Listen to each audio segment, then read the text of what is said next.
Yeah, I know I'm live. I know I'm live. Don't worry. How's everyone doing? How's everyone doing out there? Hello, Jay. Big love, Jay. Recitas from Peru. If I remember correctly, from Peru. First and foremost, guys, can you hear me? Because my microphone issues are the bane of my life. So can you hear me? Let me know if I am late. I was late by a minute. I'm so sorry. Or maybe 30 seconds. But let me know in the comments if you can hear my voice. That's the first thing I want to do, because this is going to be an epic show. The greatest directors ever. My third stream, and I've gone for maybe the biggest subject in film. Apart from the best film ever, I've gone for the biggest or the greatest director ever, which for a third stream, that's pretty ambitious. Quite frankly, this might be the peak. So anything after this is going to be crap. But we're lined up. We're ready for this. I've got my tier list ready. But before that, when you enter the chat, The Last Jedi or Barbie, what's it going to be? Is it going to be Barbie or The Last Jedi? Tell me in the comments.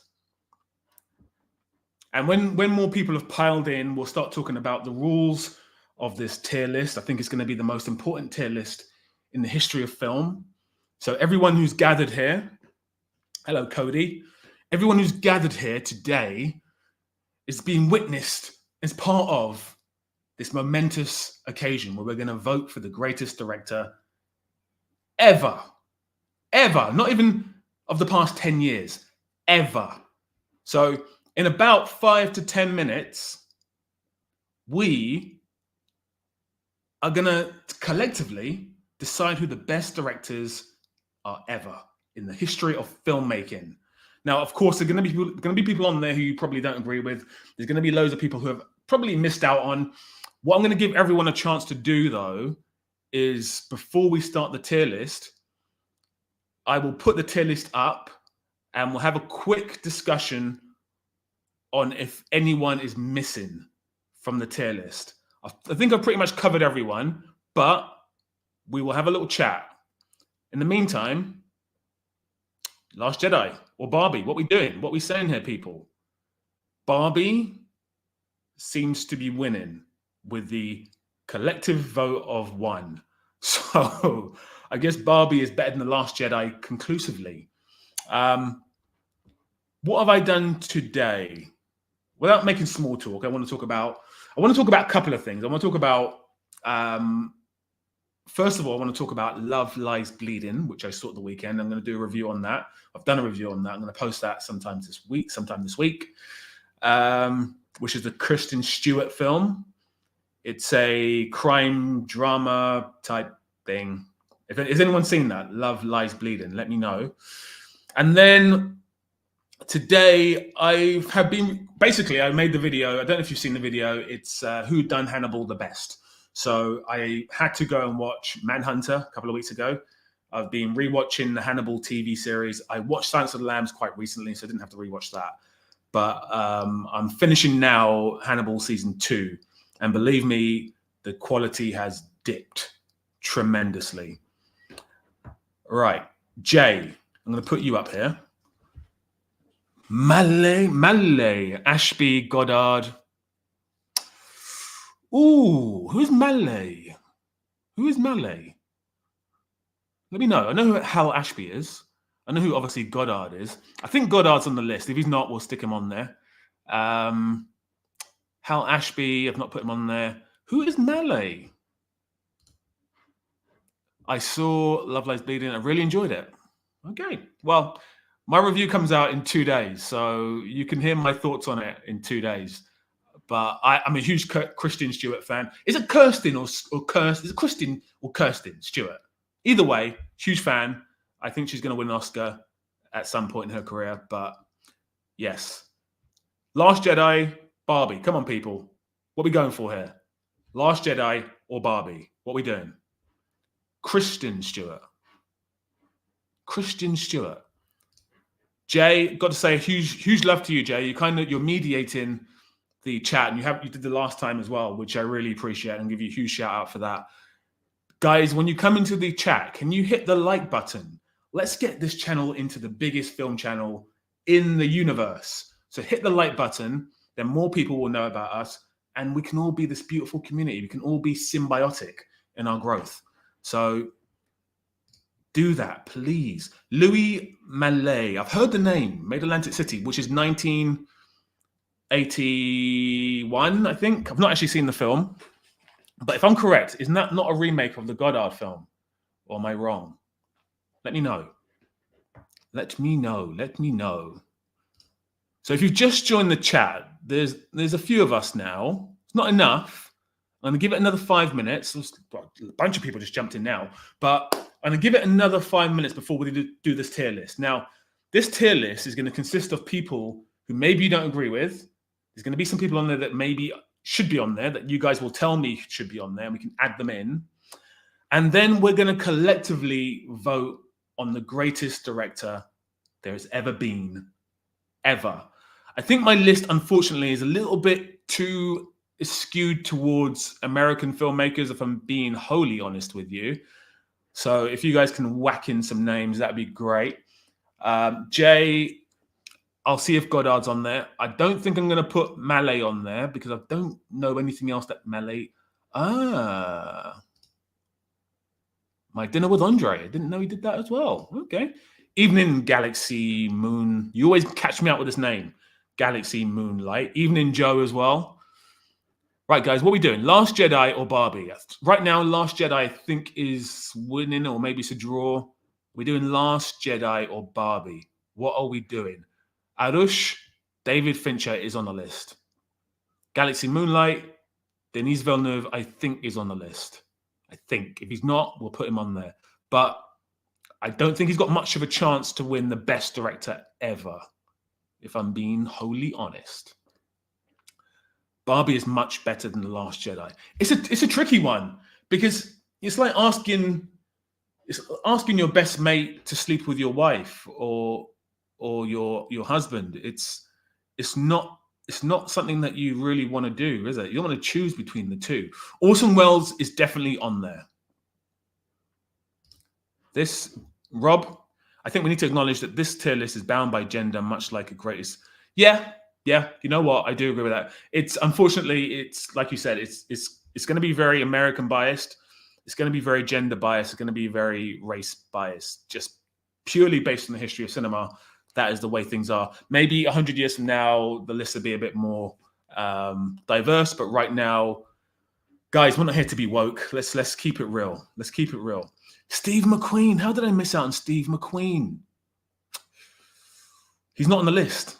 Neither is Yorgos Lanthimos. He's not on the list either. And we're going to see the list in about 2 minutes. And then we're going to go through and we'll spend a couple of minutes just working out who should be on there. And then we'll start going through each director. There's a lot of people on there already. And I don't know about you. I mean, I want to sleep at some point. So I don't want to be here all night talking about each director if there's like 100 of them. But the list is pretty comprehensive. And I want to show you guys something. I want to show you guys a bulk of where I got the names from. Obviously, I knew the names beforehand, but I had a little look. So over here in the UK, we've got The Guardian, which is a very prestigious newspaper. It's one of the ones that rich people read, and they have a lot of prestigious film critics. And on their list, they had this. This is the top 40 best directors ever. We have David Lynch, #1, and they've given them all like marks out of 100, I think. Is that out of 100? Is that out of 100? Yeah, out of 100. Scorsese 2nd, Coen Brothers 3rd, Soderbergh 4th, Terrence Malick 5th, Abbas, can never say this name, Kiarostami, Errol Morris. I don't know what Errol Morris is doing in there. Hayao Miyazaki.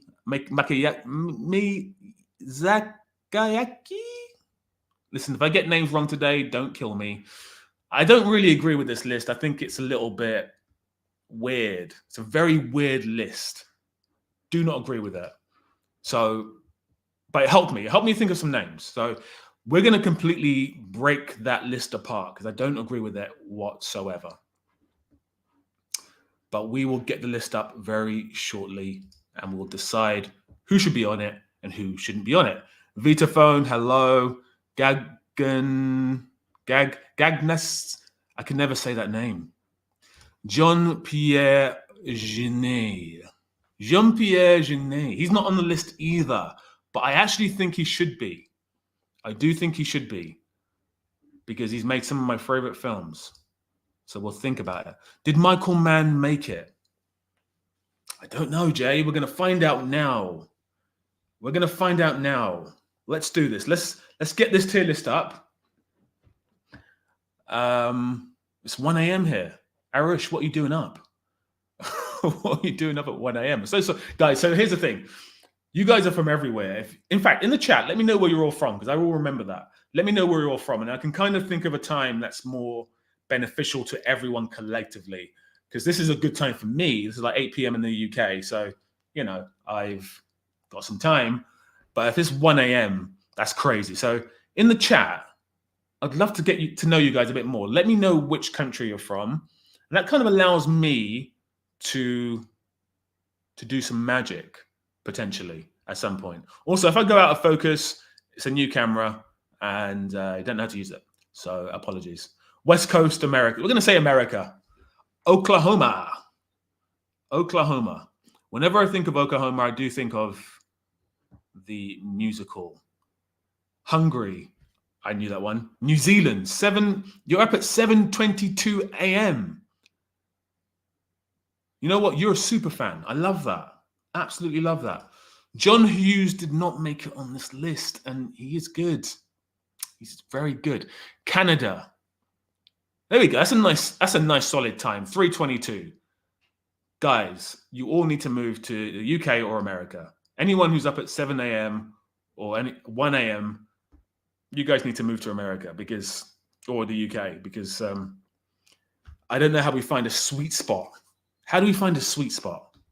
Is Woody Allen on there? Do you know what? I really wanted to put Woody Allen on there, but I didn't. And he's a controversial choice. He should be on there, but he's not on there. Right. Should we do this? Should we get up the list and we'll go through the list and we'll work out who is missing and then we're going to start voting. Sergio Leone and Sidney Lumet. You know what? You guys are thirsty for this list, aren't you? You're thirsty for this list. Should we do this? Let's get this list up, shall we? Let's stop messing around. It's like you know when you were about to watch it. I said this last time when you're about to watch a trailer and then they have like a mini trailer before the trailer. That's what I've been doing for the past 15 minutes. So I do apologize. I'm playing with your hearts here. Let's get up this tier list and let's start putting some names in and see who's missing, shall we? So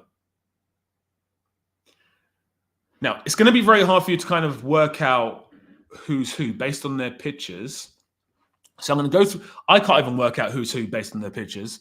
So we're going to go through. We're going to go through the list now, and you guys can tell me if you think anyone is missing.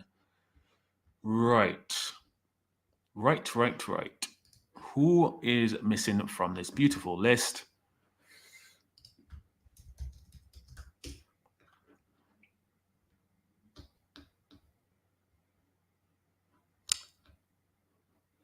Sorry, guys, just getting up the list of names.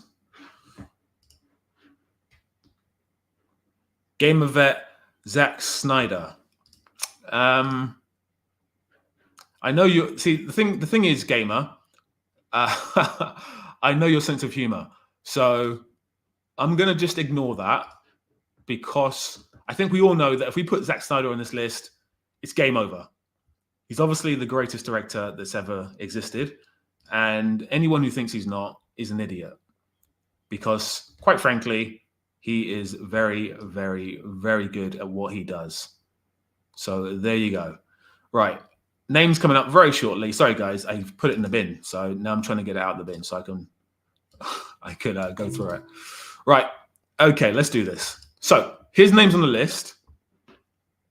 We're going to go chronologically if we can, although it's not really working out that way. But okay, we've got Quentin Tarantino, we've got Todd Haynes, we've got Abbas Kiarostami, Akira Kurosawa, Alejandro Gonzalez Inarritu, Alexander Payne, Alfred Hitchcock, Andrei Tarkovsky, Ang Lee, Billy Wilder, Christopher Nolan, David Finch, David O. Russell, Francis Ford Coppola, Gaspar Noé, Hayao Miyazaki, Ingmar Bergman, Jean-Luc Godard. So Godard did make it in there. Joel and Ethan Coen, Catherine Bigelow, Lynn Ramsey, Martin Scorsese, Michelle Haneke, Milos Forman, Orson Welles, Park Chan-wook, Paul Thomas Anderson, Pedro Almodovar, Richard Linklater, Spike Jonze, Spike Lee, Stanley Kubrick, Steven Soderbergh, Wes Anderson, and Woody Allen did make it in. He did make it in. So, guys, names: Denis Villeneuve. Should Denis Villeneuve be in this list? Because I don't think he's going to win. But no, it's not about winning. It's about the competing, right? John Carpenter. I know you love John Carpenter. Right, I'm going to add just 4 more people. So I need you guys to chat, have a little think. Just 4 more people. That's all I'm adding. Shane Meadows. No, I'm sorry. I want some British representation in there, but no. Tarantino's on there, Arash. Greta Gerwig. Greta Gerwig. Yes. Ozo's a good shout.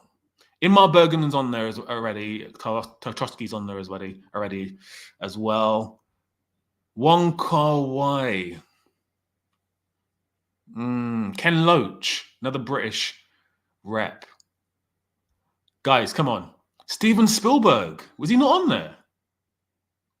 Oh my God. Okay, so I'm putting 4 more people on there.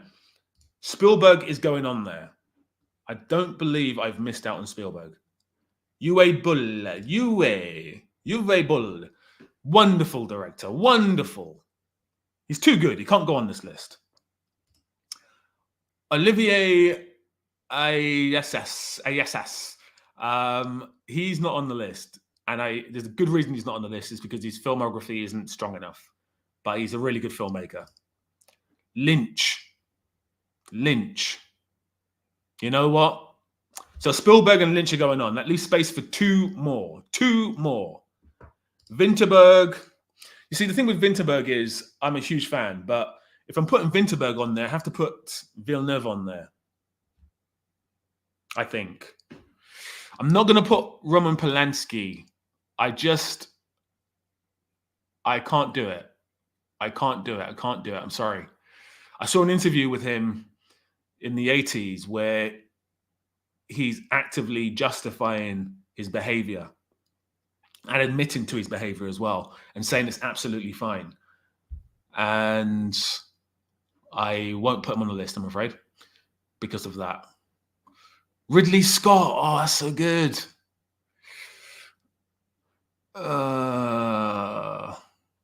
Okay, Steven Spielberg. Guys, Steven Spielberg, David Lynch. I think Ridley Scott needs to go on there. So that's 3. 1 more. Space for 1 more. Maybe 2 more. Josh Trank. Do you know what? You're laughing, but when he made Chronicle, I thought we had a real superstar in our hands, and it just didn't work out for him. It's a real shame because Chronicle is such a good film. No one talks about Chronicle anymore. No one talks about how good that film is. In fact, I've not seen it in ages. Maybe it's not as good as I thought it was, but at the time, I was like, this is brilliant. Martin McDonagh. I'm going to go for a no, but I do respect his work. He's a brilliant director. Einstein. Yes. Yeah. No, that's a wonderful shout. Tony Scott. Nah. If I'm going to put Tony Scott on there, then I have to put Michael Bay, and I don't want to do that. Edgar Wright. No. See, okay, here's the thing with Edgar Wright. Brilliant filmmaker, wonderful technical director. He's lacking emotion. He's lacking. He's not, for me, he's not made a film anywhere on the level of some of these names. So I can't put him on there, but he's a brilliant filmmaker. I really want to put him on there, but I can't. Tim Burton. Do you know what? That's a really strong shout. It's a really strong shout. Paul Thomas Anderson is on there already. Robert Eggers, maybe one day, but not yet. Benny Boom. Kieran, can you tell me what Benny Boom has done? Because I've heard that name. Sean Baker, brilliant. Well, I say brilliant. I've only actually seen one Sean Baker film, which is his most recent film. Red Rooster? Is that what it's called? What a film. Great film. Great film. The script is trash. Oh dear. Danny Boyle. Oh no. Oh dear. He needs to be on there. And also Darren Aronofsky. James Cameron. Oh no. Okay, so there is a British director. I think Hitchcock's on there. Also, Christopher Nolan's on there. Someone said Steve McQueen. Steve McQueen's brilliant, but not yet. Maybe a couple more films. Fincher is on there already. Sofia Coppola. No. We've already got her dad on there. We can't have any more. We've got a quota. We've got a Coppola quota, and I wouldn't put her in there. Wes Anderson is already on there. Do you know what, guys? Here's the thing. I've missed out some huge names. I'm really embarrassed with myself.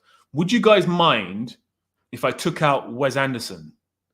Would you mind if I took him out? Because honestly, how can Wes Anderson be in there ahead of like Robert Zemeckis? It's pretty poor. Orson Welles, I think, is on there already. If he's not, he has to go in there. But does he? Yeah, Orson Welles in there. Guys, do you mind if I take out Wes Anderson and put in someone else? Catherine Bigelow's on there. Anyone else object to Wes Anderson leaving this list and us adding in some more names, some different names? Because you guys have come up with some absolutely brilliant names. Like this name, I mean, how can I leave out Sidney Lumet? That's shocking. I'm so embarrassed. I'm sitting here and I'm so embarrassed, guys. Okay, Wes Anderson's going. Sorry, Wes, you're going. I don't know how to remove people. So I'm just going to put him in okay straight away. No, I'm not going to do that. All right, so I'm going to add some of these names, and then we're going to start this wonderful thing. Park Chan-wook is already in there. Brian De Palma. Oh, Lord. Fellini. Asghar Farhan. Yes. I'm not sure about Chaplin, but yes. Satyajit Ray. Yeah, he should be in there too. Oh, God. Luca Guadagnino. No, not yet. Not for me. Robert Altman. Oh, God. Guys, you're killing me here. Paul Schrader. Okay, here's what we're going to do. Because for me to add these new people is going to take me a bit of time. So it'll take me to add the faces and so forth. It's going to take me a little bit of time. So here's what we're going to do. We keep giving me some names because I'm loving this. And I'm feeling like a bit of an idiot because some of these names are just epic. We got Francis Ford Coppola on there already. Absolutely. Of course he's on there. But some of the names that have been omitted from this list are embarrassing. Carpenter. Yes, Gamer Vet. You said Carpenter as well. Ooh. Okay, cool. Right. Right, I'm going to start adding some names. In the meantime, if you've got any more names, if you think anyone should leave this list, I'm going to go through the list one more time, okay? And then once I've gone through these names, tell me if anyone should leave. I can already see some people who probably should leave based on some of the names you guys have given me. So in the chat, please tell me who should leave from these individuals. Okay, Quentin Tarantino, Todd Haynes. Now I'm thinking Todd Haynes might have to leave this list. Abbas Kiarostami, Akira Kurosawa, Alejandro González Inarritu, Alexander Payne. Maybe Alexander Payne needs to go. I'm a huge fan, but fair's fair. Alfred Hitchcock, Andrei Tarkovsky, Ang Lee. Maybe Ang Lee needs to go. Billy Wilder, Christopher Nolan, David Fincher, David O. Russell, Francis Ford Coppola, Gaspar Noé. Maybe Gaspar Noé needs to leave. Hayao, I can never say his name. Miyazaki, Ingmar Bergman, Jean-Luc Godard, Joel and Ethan Cohen, Catherine Bigelow. Does she need to leave? I put her in there purely because this list is a cockfest, and I wanted there to be more female directors. And she's one of the most famous, and I think she's the top grossing female director. I think. No, I don't know. But anyway, she's on there, and she was married to James Cameron, who's not on this list. So I'm an idiot. Lynn Ramsey. I think Lynn Ramsey needs to go, really, if I'm being honest with you. Martin Scorsese, Michael Haneke, Milos Forman, Orson Welles, Park Chan-wook, Paul Thomas Anderson, Pedro Almodovar, Richard Linklater. Maybe Richard needs to go. Spike Jonze maybe needs to go. Spike Lee has to stay. Stanley Kubrick has to stay. Soderbergh, I think, needs to stay. Wes Anderson and Woody Allen. Guys, I want to put 5 people on here, new people. But who should leave this list? That's all I want to know. Who should leave this list? Keep Lynn Ramsey. I really want to keep Lynn Ramsey. I want to talk about her as well. So let's leave her on there. Bring in Denis Villeneuve. Jordan Peele, no chance for me. Thank you. No. I don't even think Jordan Peele is the best director of the past 5 years, much less past 120 years. I'm sorry to say that. Don't like saying things like that, but he's not. Replace Kubrick with George Lucas. Don't know if you're joking, Kieran. Are you joking? Spike Lee can go away. It's not very nice. Wim Wenders. Maybe.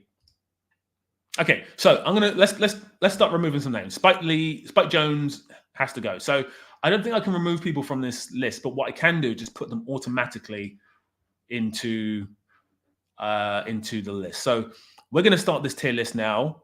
We're going to start eliminating some people, and we'll put some people in afterwards. So first and foremost, let's talk about Spike Jonze. Where are you, Spike? What do you look like? Spike Jonze. You look like the little man with the fringe. So, Spike Jonze. Guys, tell me your favorite Spike Jonze film. I actually think he should be on the list. But anyway, your favorite Spike Jonze film. I put him straight away into okay because I think you guys are going to hit me with some films that are great, but maybe just not worthy of the greatest films ever. And I think the best way we can do this list and make this list fair objectively is by looking at their filmography. I think it's the only way we can do this. We have to kind of put aside the subjectivity of each person and just look at their filmography.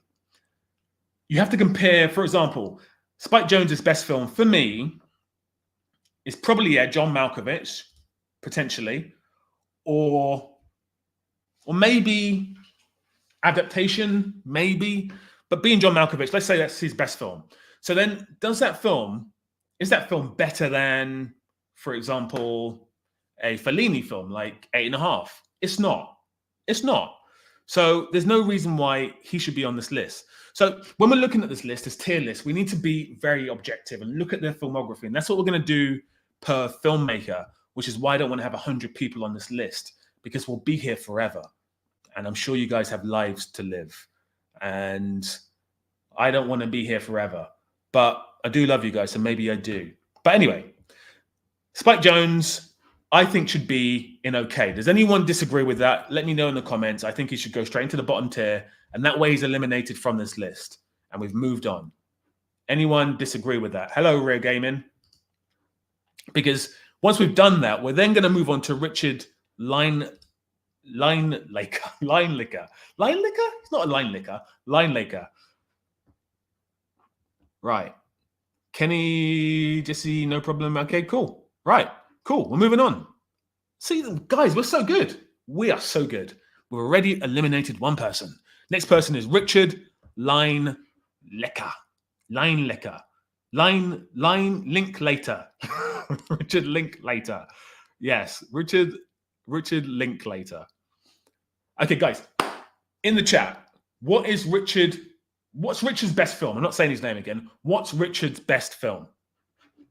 Tell me now. Whilst you do that, I'm going to add some more people into this poll, into this tier list, sorry. Richard Linklater. Talk to me. His best film. What's it going to be? Talk to me. Whilst you talk to me, I'm getting these other names up so that I can add them onto the tier list. Dazed and Confused. Dazed and Confused. Okay. School of Rock. Before Sunrise. Waking Life. Do you know what, Jay? I've not seen Waking Life. You come up with some really random films. You've done a review of a Paul Newman film that I watched recently, and I was like, how have you even watched that film? Because I'm not going to lie to you guys, I'm a snob. I only stick to like the best 300 films ever made. And then if I happen to get dragged to a film that's terrible, then that's my pain to bear. But I can't do all these crappy films. I can't do it. It just brings me down. I feel like a weight. The Scanner Darkly. Not seen it. I would say Before Sunset and Before Sunrise, for me, are his best two films. Now, Dazed and Confused is a legendary film. Boyhood, I think from a technical standpoint, is his best film. But I think it's a snooze fest. It's an absolute snooze fest. But, okay, Before Sunset and Before Sunrise, and let's say Dazed and Confused, is that better than, for example, let's pick a random name, Woody Allen? Is it better than Annie Hall? Is any of his films better than Annie Hall? And I'm just picking out a random name. Is it better than Boogie Nights? I can see Paul Thomas Anderson here. Is it better than Boogie Nights? Is it better than Magnolia? Because, I mean, those are great films. They're absolutely brilliant films. But are they better than those films? There's a yeah here. There's a yeah. By the way, guys, there's a few of you in here. Can you hit the like button? Can you just hit the like button? Hit that like button, and we can all be happy. That's all you need to do. Hit the like button. It's like a drug. Just bang. You'll feel good afterwards. Is Mel Brooks on here? No, he's not. So I got, everyone's saying no, it's equal. It's not, I wouldn't say Dazed and Confused, and I wouldn't say any of these films are better than Boogie Nights or Annie Hall, unfortunately. And that doesn't mean they're bad films. So let's just get this right. Everyone who's on this list is a great filmmaker. And the films that I mention are just films. And some of them are great, some of them are good, some of them are masterpieces. They're not bad filmmakers. If I put them in okay, they're not bad films. If I say one film's better than the other, I'm just looking at it from I'm trying to stand away and see things from afar. I think we're done with Richard. I think he had his chance.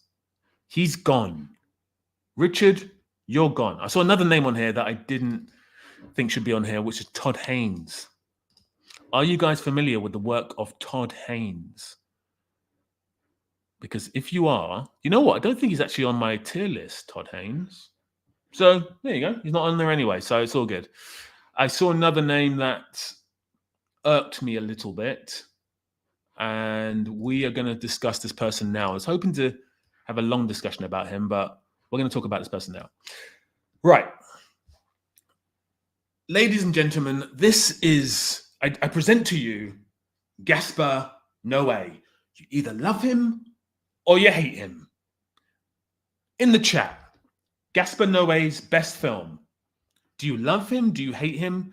Do you think that his best film is maybe...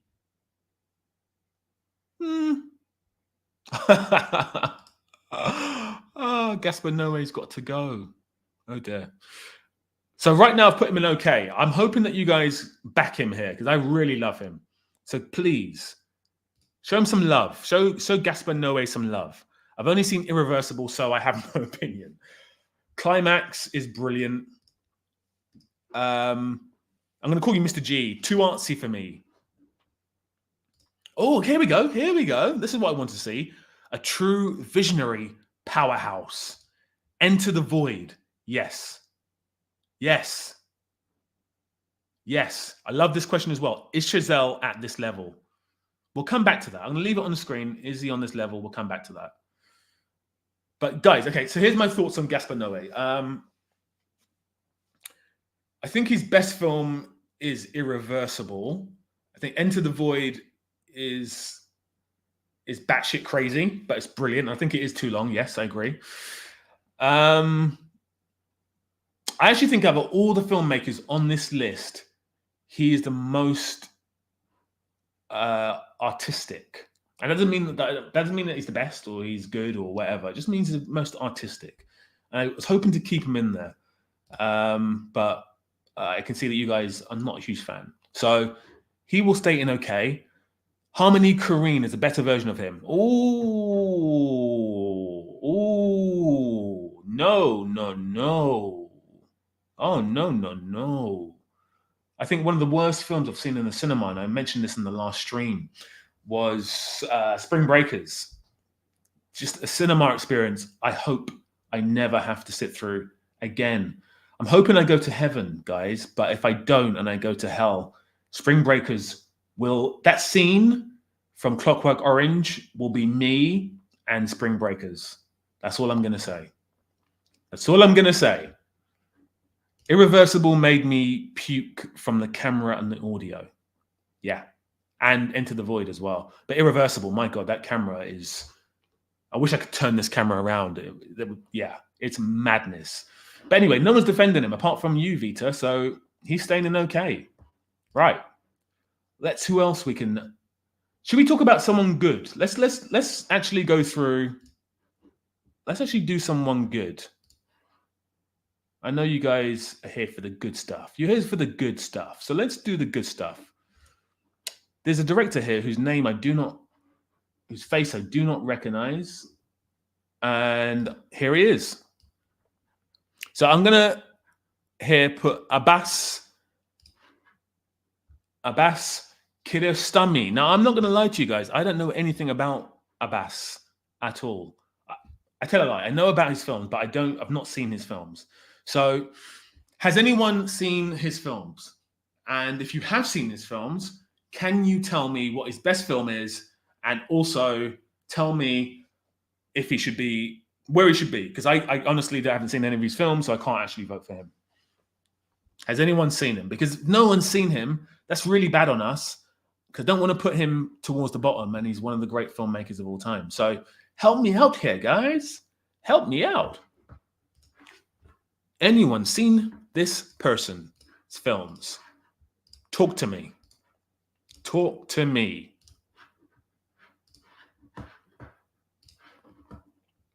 He should be elite. Joe, talk to me then. Talk to me, Joe. Come on. What films has he done? And his name is, Sean, his name is Abbas Kiarostami. I'm probably butchering that name. So, yeah. Hit me up. Hit me up. He definitely, yes, he's an Iranian filmmaker. I think he made A Separation. I'm just off my top of my head. I think he made A Separation, which is meant to be a fantastic film. I'm actually going to put him back. I don't think enough people here have seen his films. We're going to put him back. I think it's unfair of us to vote for him if we have not seen his films. So that's going to move me on to another person who's a bit contentious, and I'm going to put them in okay. Guys, everyone's going to start in okay until you actually fight for them. If you fight for them, they will be raised up. So I've put Ang Lee in okay. Okay. Ang Lee. What's Ang Lee's best film? And where should Ang Lee be sitting? Talk to me about Ang Lee. Let's do this. Let's do some Ang Lee talk. And then I'll tell you my thoughts on Ang Lee. What are we doing here with Ang Lee? Hulk. Okay. Right. For that, Vita, I'm going to put you on screen. For that, you're going on screen. And I'm going to leave it there for a considerable amount of time. So everyone thinks that you actually really like Hulk. Life of Pi, Brokeback Mountain. Guys, you're missing out. Gemini Man. I'm going to put you on screen in a minute, Gemini Man. Guys, here we go. Kenny. Come on. Everyone, if you've not said Crouching Tiger, Hidden Dragon, what's happening here? Guys. That is just one of the most beautiful films ever made. I'm not talking about visually. Visually, it looks stunning. But just the language and the poetry and just everything. The Ice Storm is a good film, but let's talk about Crouching Tiger, Hidden Dragon for a bit, because it's tremendous. Okay, so we have a sporadic or maybe iconic. And we actually have another iconic here as well. So I'm going to... Ozan, you think he should be elite? Guys, hit me up in the comments. Tell me sporadic, elite, or iconic. That's all I want. There's one of those three words in the comments. And then we're going to push Ang Lee onto a level that he deserves to be. Sporadic. Do you know what, Jay? I kind of agree with you. He is very sporadic. I do agree with you. He's almost a guy who pushes himself, and he does the opposite of what Wes Anderson does. Wes Anderson doesn't push himself at all, whereas this guy pushes himself a lot. When he hits form, he hits really big. Sporadic again. Ooh, sporadic's winning, guys. Iconic. A couple more people. Sporadic, iconic. Go on, hit me up. Andrew, you're Asian. I don't need. I don't need more martial arts. I'm gay. I need my back broken. Sporadic. Okay. Ang Lee is going into sporadic. Guys, you guys are harsh. You're harsh. Look what you just did. Let's go into someone very interesting now. Let's go on to the work of this guy. Now, Woody Allen. Guys, I've not put in Roman Polanski for obvious reasons, even though he's made Chinatown and The Pianist, which are two of the greatest films ever. So I'm not being completely fair with the list. I understand that, but you understand my trepidation. Woody Allen's on this list. And this is why I was a bit scared of him going on the list. He's a weirdo. Now, listen, I don't know anything about Woody Allen's personal life at all. He married his daughter. He married his kind of daughter. Yeah, it's weird. Yeah. But we're not here to talk about that. We're not here to talk about him marrying his daughter. We are here to talk about Woody Allen's best films. So let's, in the chat, tell me Woody Allen's best film. And we're not going to talk about his daughter and him being a weirdo. Annie Hall is his best film. I have to agree with that. I have to. Although, Jay, you seem to not agree with that, and you think Bananas is Woody Allen's best film. Not seen Bananas or Bananas. Not seen any of those two films. Guys, Woody Allen, what are we doing here? No comment on this guy. I'm getting the impression that you guys do not want Woody Allen on this list. I think you want him to be in okay. That's what I'm getting. I think this is going to be a very short conversation, isn't it? Because you guys have just backed off of the Woody Allen chat. Bit controversial personality. and shouldn't binge his films. Let's say iconic. Iconic, really. Elite. He is elite. Oh. All right. So, I'm actually gonna put him in a tier that I think he should be in, because I don't think you guys want to talk about him. So let's just go straight for it. Woody Allen has made some of the best films ever made. And if you're talking about romantic comedies, he's maybe made the greatest romantic comedy ever made. Manhattan as well is a fantastic film. Even things like Bullets Over Broadway, which is like lower tier Woody Allen films, are much better than anything I'm seeing nowadays. Like I told you guys that I saw Love Lies Bleeding on Sunday. Bullets Over Broadway is a better film than Love Lies Bleeding. So I have to put Woody Allen, unfortunately, and this may be controversial, he needs to go into elite. And if you guys think that's wrong, I'm happy for you guys to tell me that that's wrong. I can't put him in greatest. It's not because of the personal stuff. I just don't think he's made enough variety to be in that level. And I get this. I do, Arish, I do get what you're saying here about him being sporadic, because he's made so many films now that the amount of bad films he's made far crushes the amount of good. Well, it doesn't crush, but there's way more bad films than good films. So, but I'm sorry. Yeah. Okay. I'll tell you what. You're right, Elijah. You're right. We could always debate him later. Let's move on. Let's move on. I'm gonna go big league here. Mr. Nolan, straight into okay. Guys, I know everyone in here loves Christopher Nolan. Everyone in here loves Christopher Nolan. So talk to me. What's going on with Christopher Nolan? This is going to be the most boring, fast chat we're ever going to have. Don't even tell me what his best film is. I don't care. Is he elite? Is he elite? Is he the greatest? Is he the greatest? Is he elite? I know it's going to be one of those two. And here we go. Arush, straight away. Nolan is the greatest.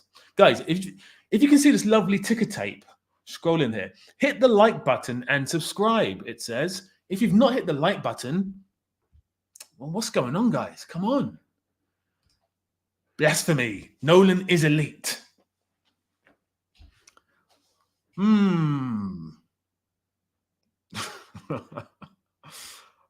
I think everyone here is. I'm not even going to bother talking about him. It's boring. He's going to elite. There you go. There we go. All right. I'm going to put in this guy here. Now, you guys are in a better position to talk about this gentleman than myself. I think he passed away this year or last year. So, huge love to this director. If you don't know who it is the wonderful Hayao. I keep butchering his name. I'm so sorry. Hayao Miyazaki. I think I've got that one right. Spielberg's coming. You know what? Quique, Spielberg's coming in right now. Spielberg's getting added in right now. And so is David Lynch. There you go. There's Spielberg. There's David Lynch. I think someone said Ridley Scott as well, so I'll welcome that in a minute.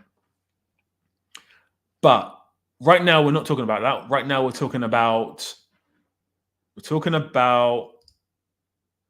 Oh no! Is he? Is he still alive? Oh shit! Sorry. Oh Lord! Put my foot in a big turd there. Sorry. Yeah, where are we putting him? Because I'm not gonna lie to you. I'm not the hugest animation fan. I have seen his films, but I think it's unfair of me to judge. I need your guys' help here. Where is he going? Apparently, he's an asshole with his co-workers, great with audience, magnificent with his animation.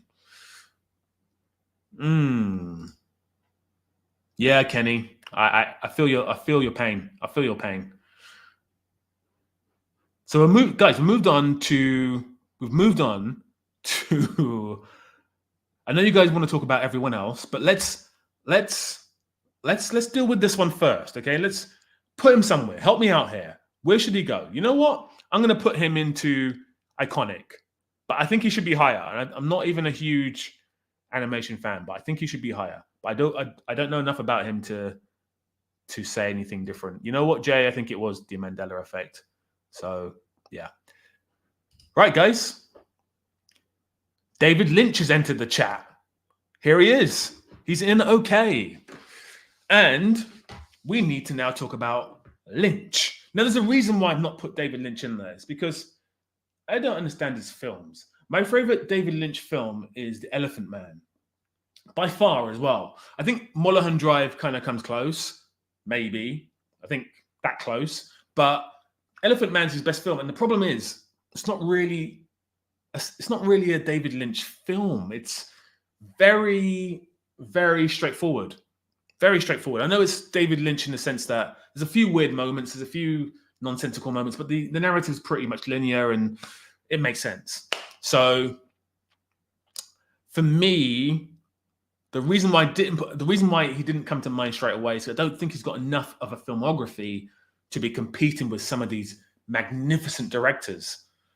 But then again, neither has Wes Anderson, and he's in there, and neither has Gaspar Noé.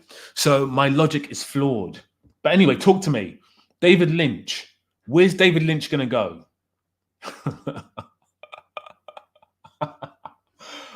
Yeah. I'm not going to comment on that. Omega. Luca.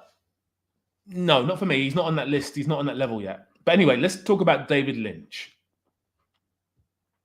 David Lynch. David Lynch is elite.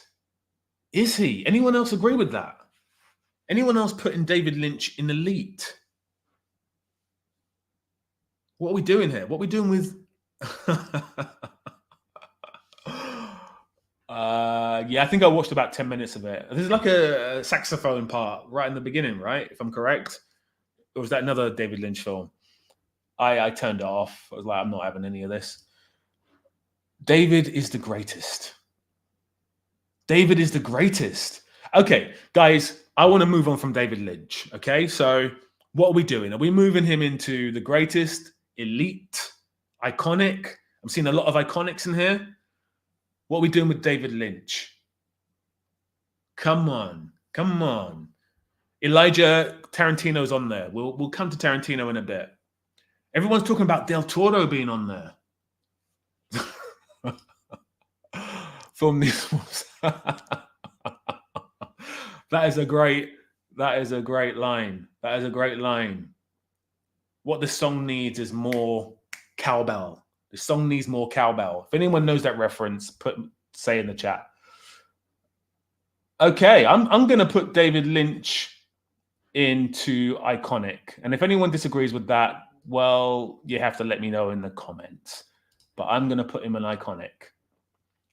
Ozan, yep, he can be, but he's not. So, see ya. See ya, dude. Who should we go for next? In my poll. So one of the reasons, the other day I did a poll on my community page, which was about the Coen brothers. And I think we're going to talk about these guys next. And I think this is going to be universal. This should be universal, guys. This should be universal. Talk to me. The Coen brothers. What are we doing with the Coen brothers? They're right now in okay, but if you guys don't go mad talking about the Coen brothers, then what are we doing here? First of all, what's their best film? In the poll, I think what won was No Country for Old Men, I think, if I remember correctly. Guys, these guys are film. When I think of film, I think of the Coen brothers. They are incredible. Jay, you think elite?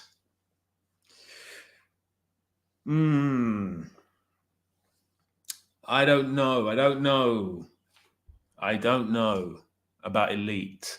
I think the greatest. Fargo, No Country is pop choice. Yeah, it is. It's the most accessible Coen brothers film because it's not really a Coen brothers film. It's a novel by someone whose name I can't remember, but it's not really a Coen brothers film, and that's probably why people love it so much. It's a great film, by the way, but it's not better than a Coen brothers film. Sounds really weird to say it's not a Coen brothers film when they actually directed it, but I think you guys know what I mean. Guys, where are we putting these guys? Are they going in the greatest? Are they Up there with Nolan. No one's made The Greatest yet. And for me, guys, what we can do is put The Greatest. We can put some people in The Greatest, and if we don't, at the end, we can debate over who is the greatest and who is not, based on that line that we're going to make in The Greatest. So feel free to be a bit liberal with your greatest, because people are going to come down and move up still.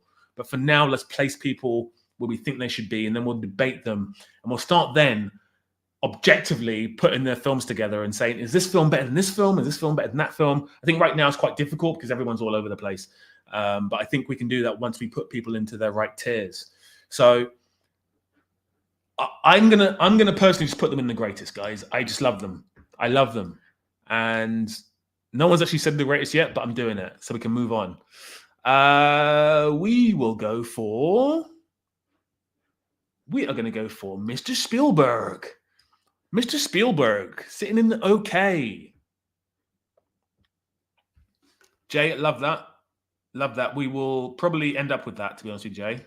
We'll probably end up with this. Very, very good shout. Got to go. Need a shower. Be back. See you in a bit. Okay, so Spielberg. I think everyone's kind of. I think this is just not even a conversation, is it? He's going straight into The Greatest. Not even a conversation. I will say this: what's Spielberg's best film?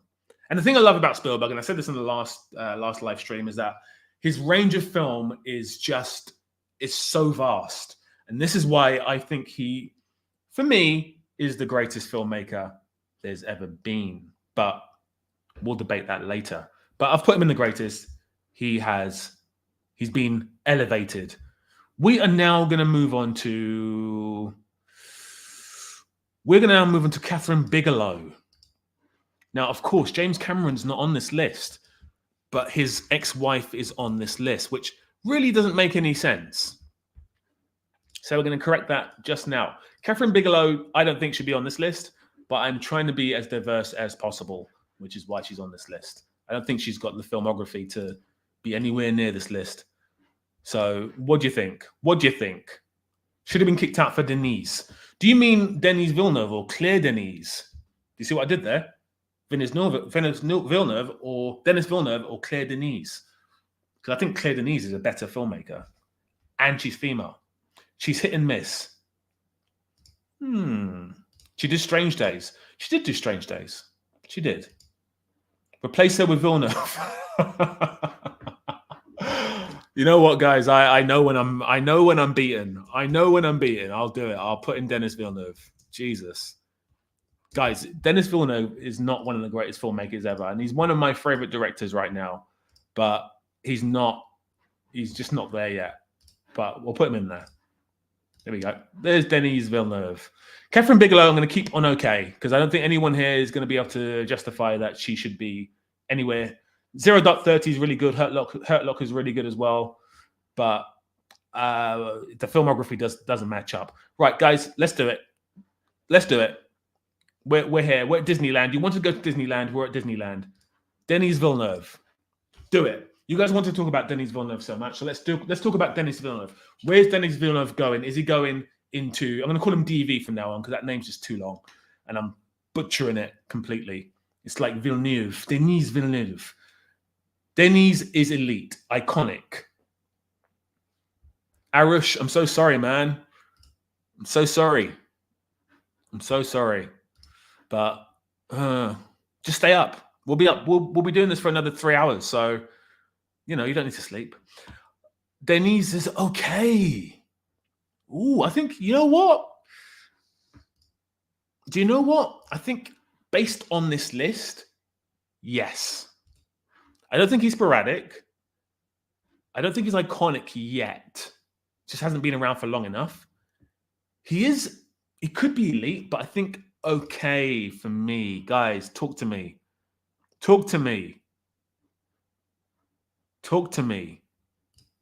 Where's Denis going? I keep hitting the show button. By the way, if you've not hit the like button, naughty. Blade Runner 2049 and Unsundays. Unsundays is his best film. If you're talking about film, a film with great dramatic weight, great dramatic purpose, Sundays is his best film. He's not beaten on Sundays, and that was 2010. So for me, I'm gonna stick. Then I'm gonna guys. I need some help here. Otherwise, I'm keeping him in okay. I'm doing it. I'm keeping him in okay. I'm doing it.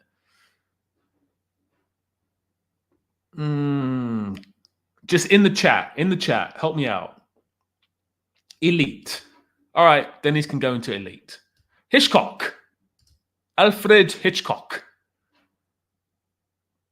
Now, you guys called Woody Allen a bit of a weirdo. Alfred Hitchcock allegedly was a bit of a weirdo as well. Does that change anything? What's his best film? Has anyone seen Vertigo? Has anyone seen Rear Window? Has anyone seen Rope, the one-take film? It's not actually a one-take film. There's a cheeky cut in the middle of the film. And the reason is that they couldn't, back in the day when they had these massive cameras, they couldn't shoot for longer than 40 minutes, I think. So they had to do an elaborate cut. Actually genius. The guy's genius. Rear Window. Guys, like, honestly, when I say, why is my channel called Cinema is Dying? Watch Rear Window and tell me that cinema isn't dying. Because a film like that would never be, like, I can't think of a film made in the past 5 to 6 years, maybe 10 years, that comes in anywhere close to Rear Window. Like, even his worst films, like Vertigo, which is kind of his Gaspar Noé film, is just genius. It's genius. I mean, what's that film with the helicopter and what's his name? It's helicopter. No, it's not helicopter. It's a plane. It's a dust cropper. Guys, what's the name of that film? Can't remember it, but another genius film. It's like his version of James Bond, and it's just so misleading. And we have like an unreliable narrator. And wow, you can see that I'm gushing here. North by Northwest. That's it. Brilliant, guys. Cinema is dying because has there been can you think of a film? North by Northwest is not even his best film, and it beats all these directors' films. Honestly, not these directors on this list, but some of these new directors that are coming out who are getting applauded for making stuff that's terrible. Honestly. So I think we're all agreed, based on my rant, that he's going into the greatest. So I can stop ranting about him now. But guys, come on. What a director. Wow. Right. Park Chan-wook. If you don't know who Park Chan-wook is, fantastic Korean director, Old Boy, and something else. There's so many. I'm still thinking about Hitchcock. Old Boy, and he also made other stuff too. He made The Handmaiden, and he made I'm Not a Cyborg, I think he made that. And No, I'm Not a Cyborg. Yes, I'm Not a Cyborg, or something to do with Cyborg. And he also made some other films. Lady Vengeance. He made the Vengeance trilogy. But where are we putting him? Where are we putting Park Chan-wook? I mentioned Old Boy in a comment of one of your videos. I just love the hallway fight scene. The hallway fight scene is the reason why Daredevil fight scene that everyone talks about exists. The hallway fight scene is just fantastic. Just fantastic. And you know what? Ooh, Howard. Sporadic or iconic for Park Chan-wook? No. Elijah, he didn't make Snowpiercer. He didn't. He didn't make that. I think he's involved in it. I think he produced it, but he didn't make it. The director of Snowpiercer is also director of Memories of a Murder and Parasite. But I think he's a producer on the film. I think actually it was passed on to him. I think Park Chan-wook passed on the comic book to the director of Snowpiercer. But anyway, I'm going to put him into elite, because I think you guys agree with me. James Cameron. James Cameron. James Bong Joon-ho. Bong Joon-ho. Yes, that's correct. That is correct. Thank you, Andrew. Right. James Cameron. James Cameron. What do I think about James Cameron? I think James Cameron peaked at Terminator 2. That's my opinion. I think he peaked at Terminator 2, and I think he's been on a downward trajectory ever since Terminator 2. And guys, Terminator 2 was back in 1991. And if you guys need to be told, and I'm sure you don't because you're all very intelligent, we're in the year 2024. That's 23 years ago. That's 23 years ago that he made a great film. And granted, it's one of the greatest films. So when he comes onto this list and we start comparing the films of the directors, that's going to count in his favor. But I can't hand on heart say that James Cameron should be in the greatest. I think in the elite, he had a wonderful, like you said, Dark Engine. He had a wonderful 80s and 90s, a tremendous 80s and 90s. But yeah, not for me. Oh, Lord. Oh, Lordy, Lordy. What are we doing with this lad? What are we doing? Sporadic. Ooh.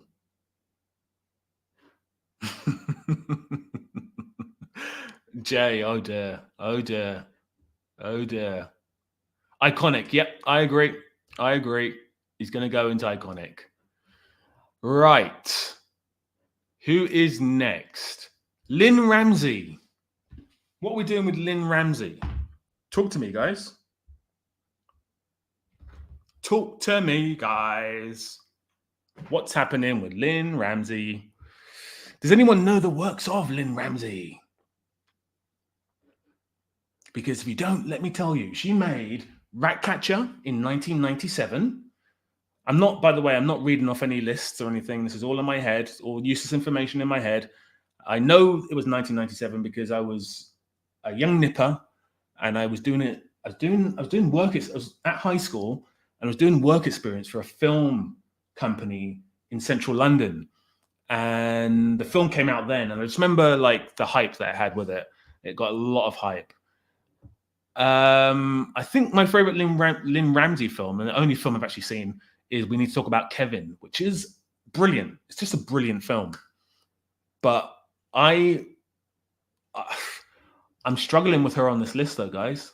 I'm struggling with her on this list because she just hasn't. She's one of these filmmakers who makes a film every 10 years or something. So she hasn't got the body of work.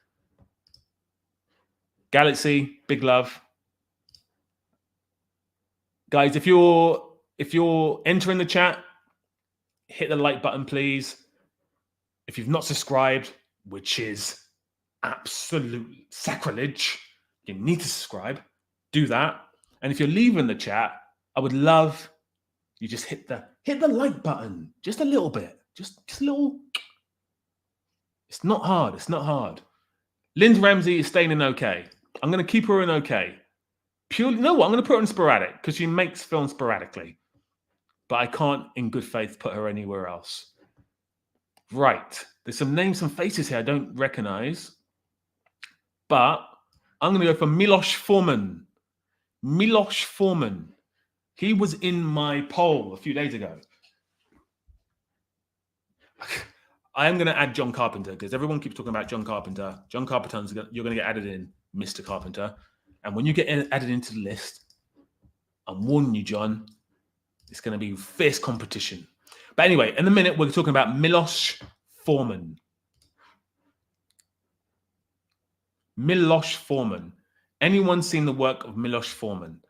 Because I can tell you, top of my head, that he's made two of the greatest films ever made, Amadeus, and One Flew Over the Cuckoo's Nest. Both are fantastic films.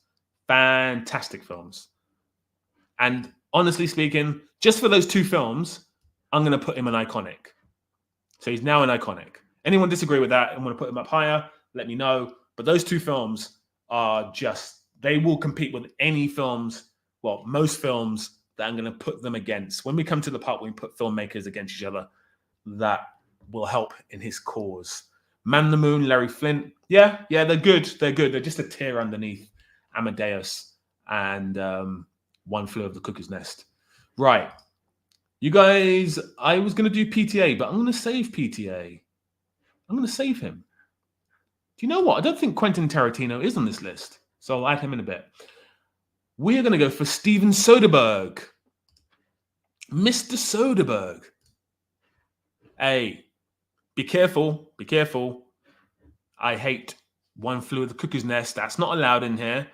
It's a fantastic film, but I respect your opinion. When you enter the chat, last Barbie, forget that. Steven Soderbergh. Talk to me about Steven Soderbergh. Go on, guys. Talk to me about him.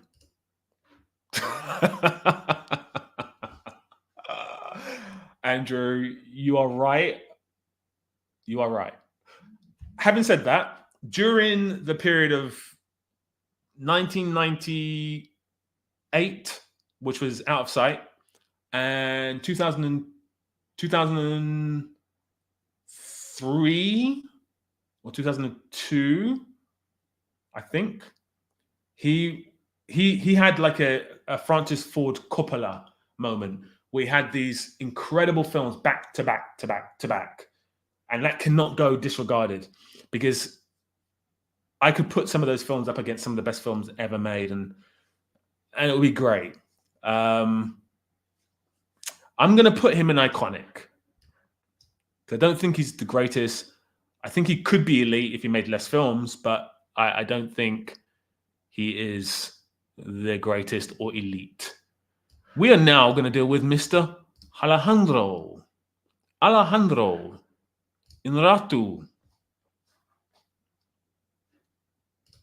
We're coming on to Elijah. We're coming on to that soon, because that is the best.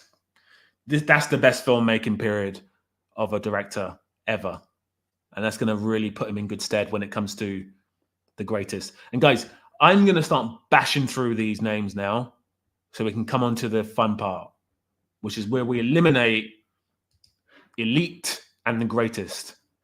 And maybe some iconic people might get moved up into elite. But for now, let's talk about someone else, shall we?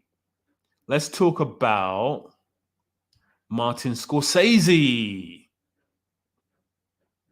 No, we're not going to talk about Martin Scorsese. We haven't dealt with Inarritu. We'll deal with these two now. Inarritu, 21 grams, very good. 21 grams is so depressing. So depressing, isn't it? But it's a good film. It's just so depressing. GOAT. Go for it. GOAT. Greatest. Martin. No, we're dealing with Inarritu right now. And then we'll move on to Martin. But yeah, you know what? Let's not even... Martin Scorsese, the greatest. Inarritu, depressing but good. Totally agree with this. I think it's called Open Your Eyes, though. What are we doing with Inarritu? I think he's elite. I'm not the biggest fan, but I can't argue with that. I honestly can't argue with that. He needs to go into elite. Right, Wes Anderson in a very old picture. Very, very old picture. God, Gagnas, you are coming up with some fire tonight. Some fire. Wes Anderson. What are we doing with Wes Anderson?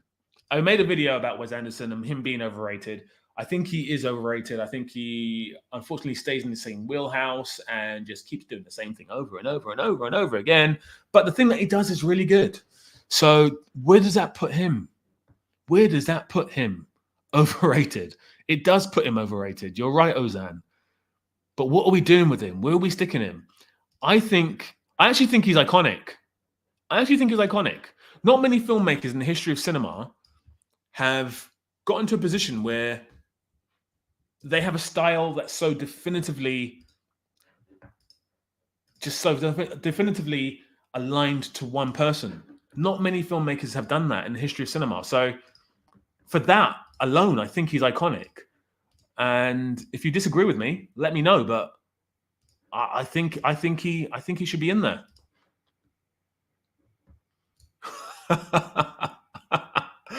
See you in a bit.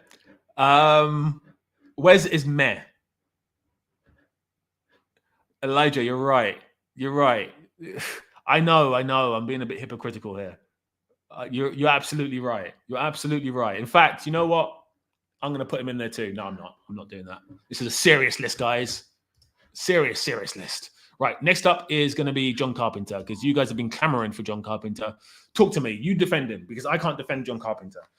I love The Thing. I love that film with the glasses, with that film with the glasses with Roddy Piper, the wrestler.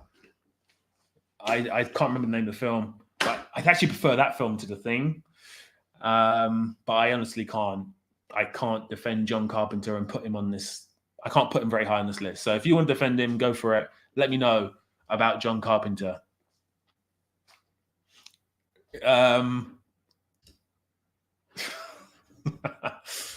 They Live. Yes, They Live. 1988. It's got the same guy from There's Something About Mary, and I always forget his name. And he's also in The Thing. Always forget his name, but he's in it as well. I'm going to put John Carpenter, because no one's defended him after asking for him. You've not defended him. I'm going to put John Carpenter in just sporadic, because he's been a very sporadic director over the years. Right, next up is Billy Wilder. Billy Wilder. Guys, if you're not familiar with the work of Billy Wilder, he made The Apartment, he made Sunset Boulevard, he made Some Like It Hot, he made a bunch of other great films as well. And I'm going to actually put him in elite. I'm going to put him in elite. And then I'm going to put the next person on the list, and it is Orson Welles. So, guys, we have one of the most, I don't want to say iconic, I say one of the most important directors ever in the history of cinema when we come to Mr. Orson Welles. But I don't think his filmography backs up him being the greatest. Swarm Engine. Do you know what, Swarm Engine? I kind of agree with you, but no one defended him, and I don't know enough about his work. So, Welles, elite, if Wilder is there. Yep, totally agree. Welles is going to elite. Let's move on. Let's move on to, it's getting really tight now, guys. Let's just do Tarantino. Let's get him out of the way. Let's do... You did. That's true. We are moving on to Quentin Tarantino. He divides people. He separates people. He's Marmite. He is a Marmite sandwich. If you love Quentin Tarantino, you will defend everything. If you don't like him, you'll find flaws in his work. And there are flaws in his work, honestly. But I don't know. Elijah, I agree with you. I think he's elite. Andrew, I agree with you. I'm going to put him into elite. I don't think he's the greatest. I just don't think he's got... Yeah. I don't know, guys. Pulp Fiction's one of the greatest films ever. We'll come back to it. Right. Andrei Tarkovsky.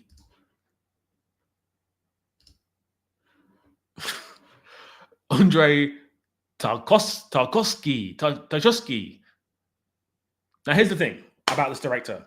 I've never seen any of his films, and I've purposely done that because I just have this weird thing where I like to hyper-focus on a director, watch their work, and then move on. And this guy, to me, I've heard so much about him. He's like the boss level of directors. And I don't think I've earned the right yet to watch any of his films. I'm feeling that maybe I have recently, but I've avoided his films on purpose. So here we go. Thank you so much, Visa. Tchaikovsky. I'm gonna have to go with your word because I've not seen any of his films, so I'm gonna put him in the greatest. One of my favorites, Michelle Haneke. Now, Haneke, you guys, I think, don't like this guy. But if you do like him, let me know in the comments. In the meantime, I'm going to defend him. This guy's work is the most honest work I've ever seen. It's honest. That's when I think of Haneke, I think of the word honest. It's just the most honest filmmaking I've ever seen in my life. And sometimes that goes against him, and a lot of the time it goes for him. He doesn't like put music into his films. He doesn't put flashy dialogue. Everything feels earned, real. It just feels so perfect. So I'm going to defend him to high heaven. Michael Mann is not on this list, Captain Astro. And at this stage, he's probably not going to be on the list. But he should be on the list. So should Ridley Scott. So we'll do that at the end. Not seen. I'm going to put Haneke into elite. And you guys may not agree, but he's on the list and he's in elite. Right. So there's a bunch of faces on here that I don't know. So I'll have a look in a second. Akira Kurosawa. Ozan, thank you so much. Hit the like button on the way out. Akira Kurosawa. What are we doing with him? Akira Kurosawa is Seven Samurai. He is Rashomon. He is High and Low, which is being remade by Spike Lee right now. I'll do Spike Lee next with Denzel Washington. Why Spike Lee's remaking another Asian film, another Asian masterpiece, I do not know. I can't defend it. I don't want to defend it. It's stupid. But yeah, Kurosawa is going into the greatest. Spike Lee. Spike Lee made one of the greatest films ever with the 1989 classic, Do the Right Thing. But did you have your nap, Irish? But yeah. Spike Lee. What are we doing? Someone said iconic. I think, honestly speaking, he's got a couple of films on his filmography that could compete with most films ever made. So I'm going to put him in elite based on that, purely because his filmography isn't very. It's not like it's quite sporadic, but on the list he's got a couple of films that are just blockbusters in terms of the quality. David Fincher.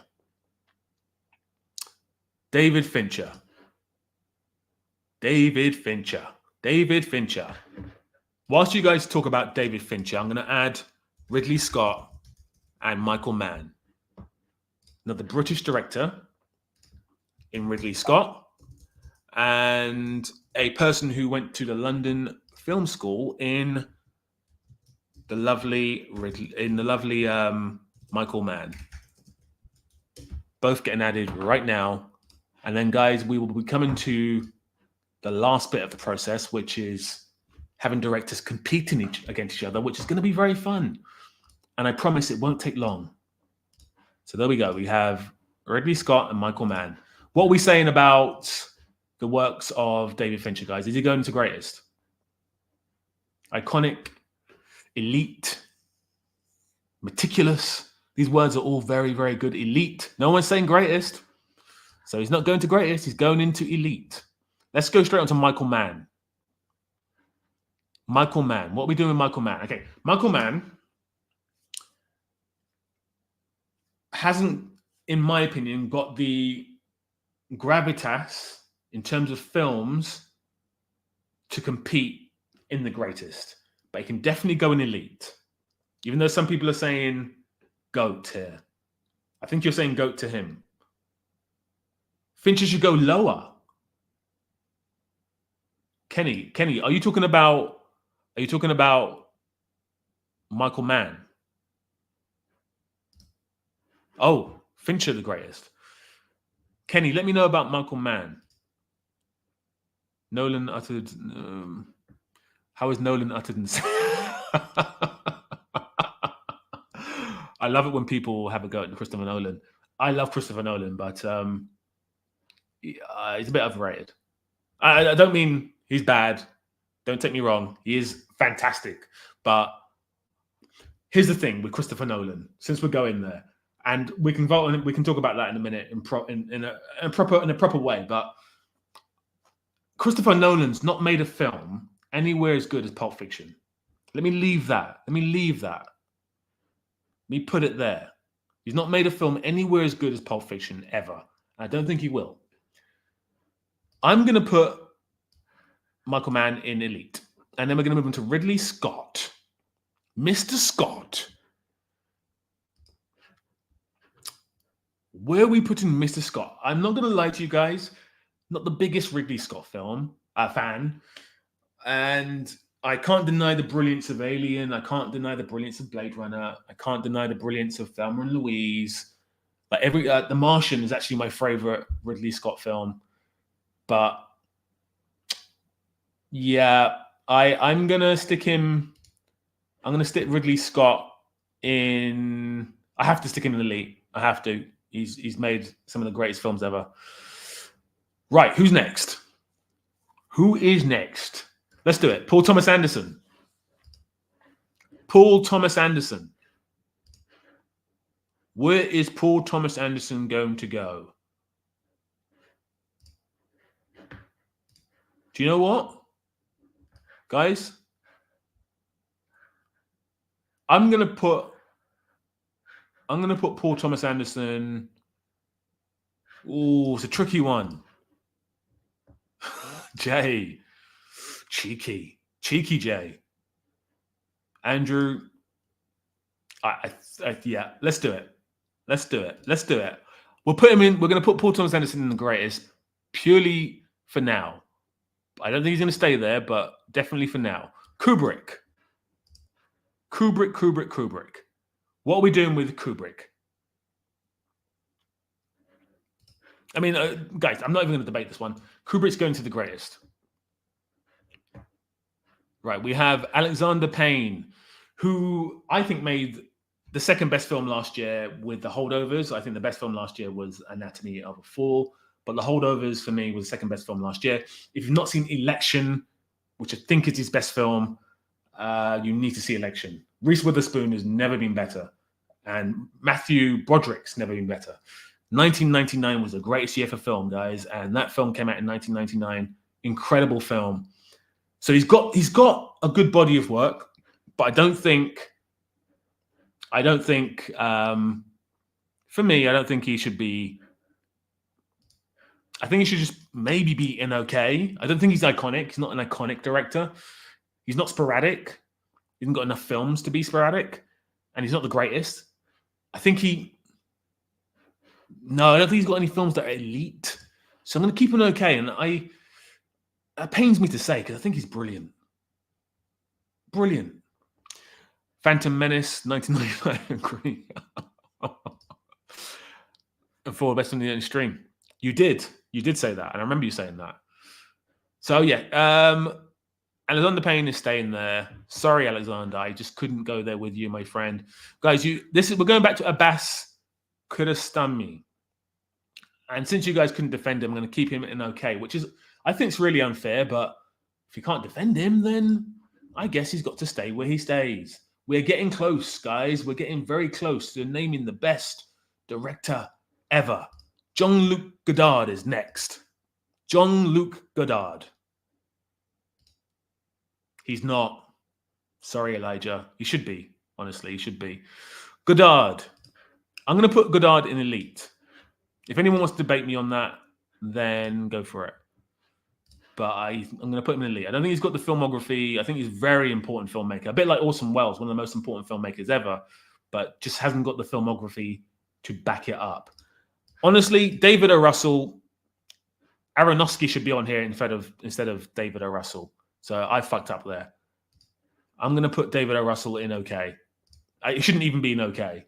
So I apologize. I do apologize. That's huge F up there. But I think that comes from the Guardian list. I'm going to blame the Guardian.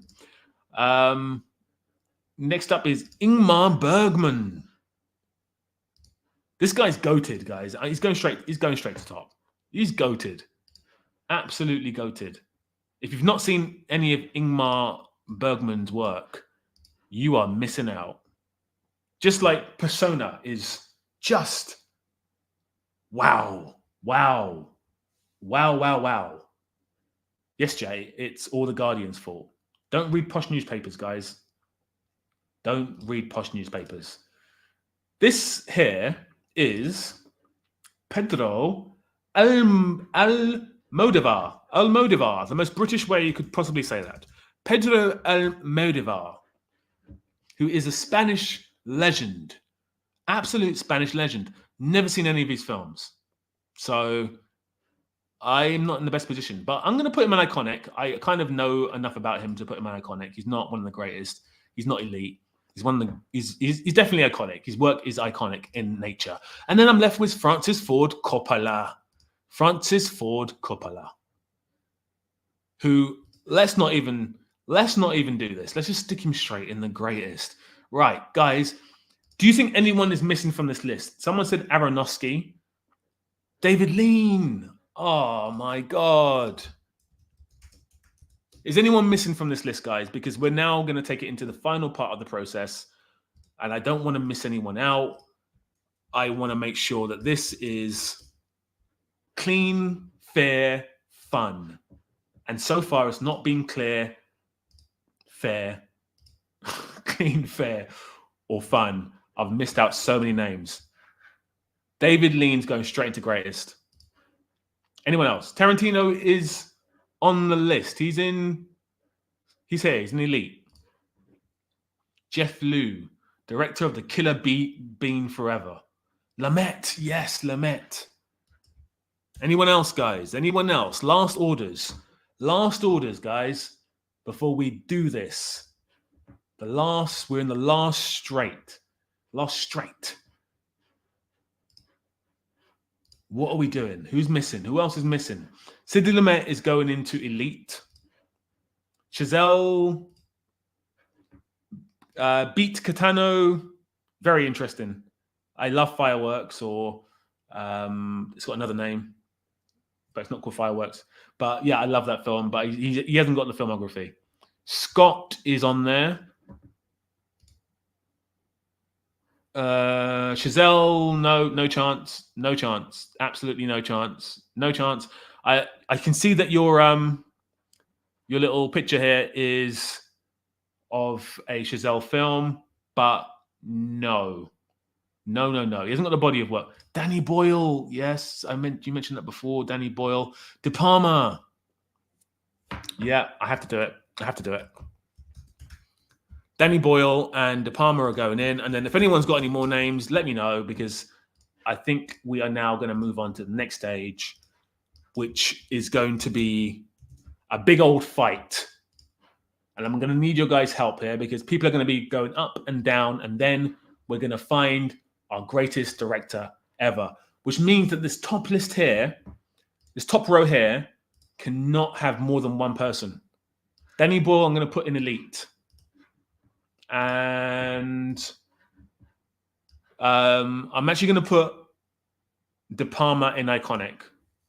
Right, that's it. Any more names? No? Anyone? Del Toro? Everyone keeps saying Del Toro. Jonathan Glazer? No. I mean, in fairness, I'm going to be honest. If Gaspar Noé's in there, Jonathan Glazer probably should be in there too, but because it's not going to affect the top 2 rows, the top 3 rows, I'm not going to put him in there. Rodriguez, I actually think Rodriguez, and I came to this realization after watching his anime film. I saw it with a friend. Guys, what's the name of his film? Rodriguez's anime film. I saw it with a friend, and we left the cinema, and I actually said to my friend, has this guy actually ever made a great film? And I don't think he's made a great film. He's never made a great film. I would say the closest he's got to a great film is Sin City when it comes to Robert Rodriguez.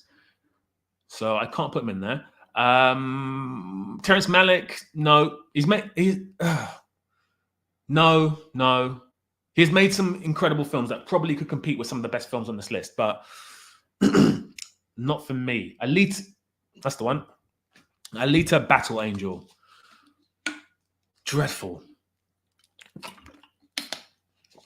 Cronenberg.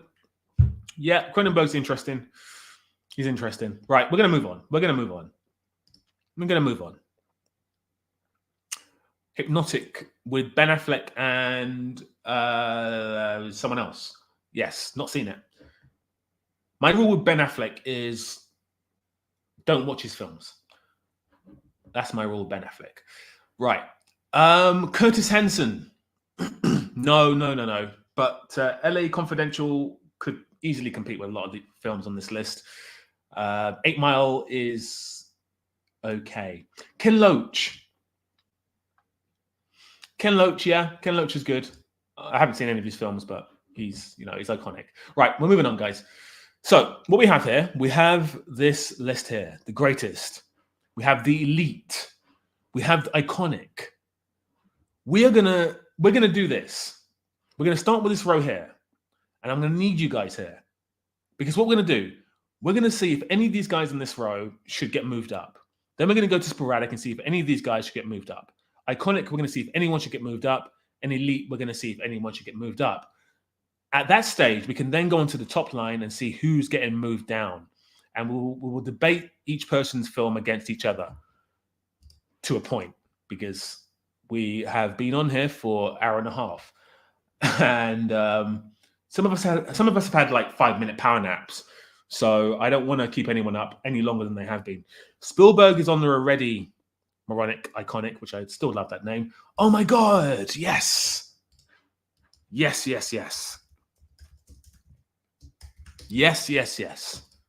Last person to join the list. Has to happen. Sergio Leone. Absolutely. In the elite. There we go. Jay, I could not agree with you more. We are making some fantastic progress here. Right, so I've seen Giggly. I've seen Geely with Jennifer Lopez, I think that is, and Al Pacino. I've seen it. And that's why I don't watch Ben Affleck films. But I do. I'm just kidding. Right. Anyone on this list should move up. We have Spike Jonze, Richard Linklater.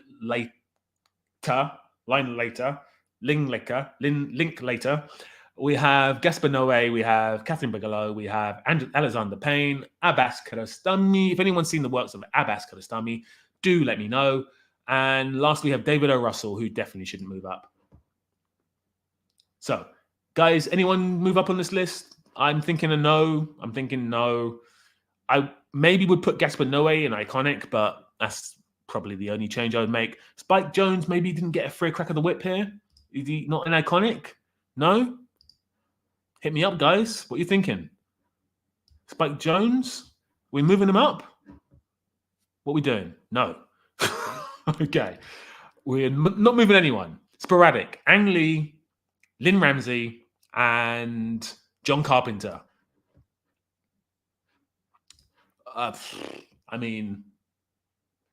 No. Carpenter? Anyone want to argue Carpenter? Because I'm thinking no for Carpenter. Just hasn't got the body of work. Vita, what are you doing this for? Because you're right. The thing is, you're actually right. And it annoys me because I thought I was making progress, and then people keep adding names, and I'm like, yeah, that's actually right. That's actually true. That name should be in there. Marcus, what have you done? How have you missed out? Darren Aronofsky. I'm actually going to put him in iconic, though. So we'll argue him in a minute. Carpenter seems fine where he is. Great. Iconic. We have the animation director, Hayao Miyazaki. Sorry, guys. Should he be moved up? Because someone said that he should get moved up. We have David Lynch. Should he be moved up? James Cameron. Should he be moved up? Milos Forman.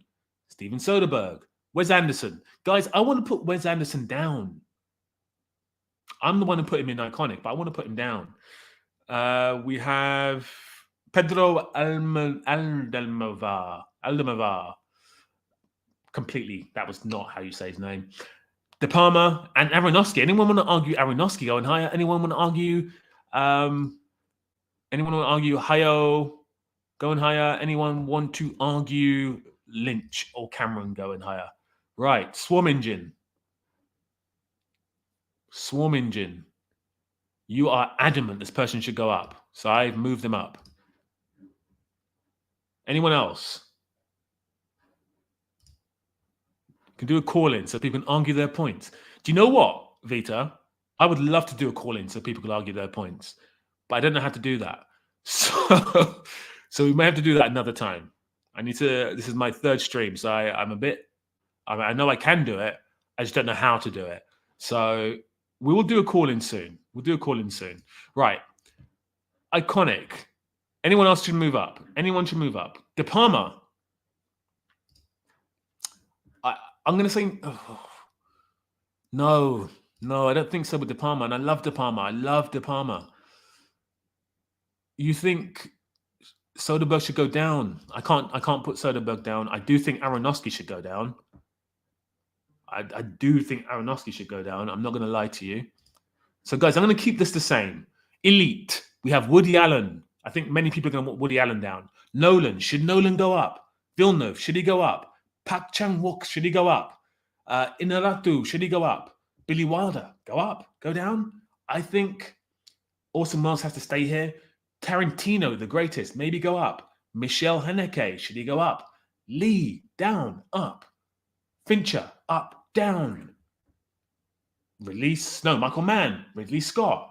This is another director who I can't work out who that is, but I'm going to work out in a second. I think it's, no, I don't know. And then we have over here, we have Sidney Lumet, Danny Boyle. Who's going up? Who's going down? Who's going up? Who's going down? Talk to me. Thank you, Jay. Really appreciate that. And guys, if you've been enjoying this for 1 hour and 42 minutes and you've not hit the like button, please do. If you're watching this, if you're like sneakily watching this from like behind a chair or something because you haven't subscribed yet, then thank you, firstly, but please subscribe. Anyone down? Villeneuve down. Ridley Scott down. Pleasure. It'd be a pleasure to put Ridley Scott down. There we go. He's gone. Anyone up? Haneke down. I don't want to do that. If I put him down, he can't be iconic because no one knows him well enough. He can't be sporadic because he's not sporadic, and he definitely can't be okay. Man should go up. Okay, man goes up. He'll probably be back down in a minute, but he's gone up for now. Whatever you do, Nolan holds Villeneuve. Haneke stay. Yeah, Tarantino up.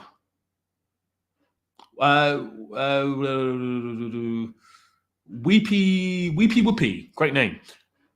John Luke. Do you think he should go up? Okay, he's going up. Tarantino's going up as well. Anyone else should go up. Anyone else should go down.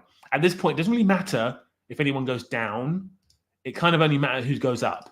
Lumet is going to go up. So, anyone else? Any other takers? Going once. Going twice. Going 3 times. And this is it, guys. Nolan goes up.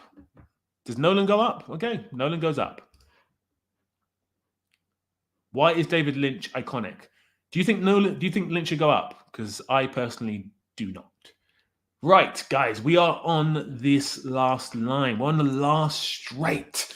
This is the conclusion of everything we've worked so hard to get to. It's taken us nearly 2 hours to get to this point. We are going to talk about this top row.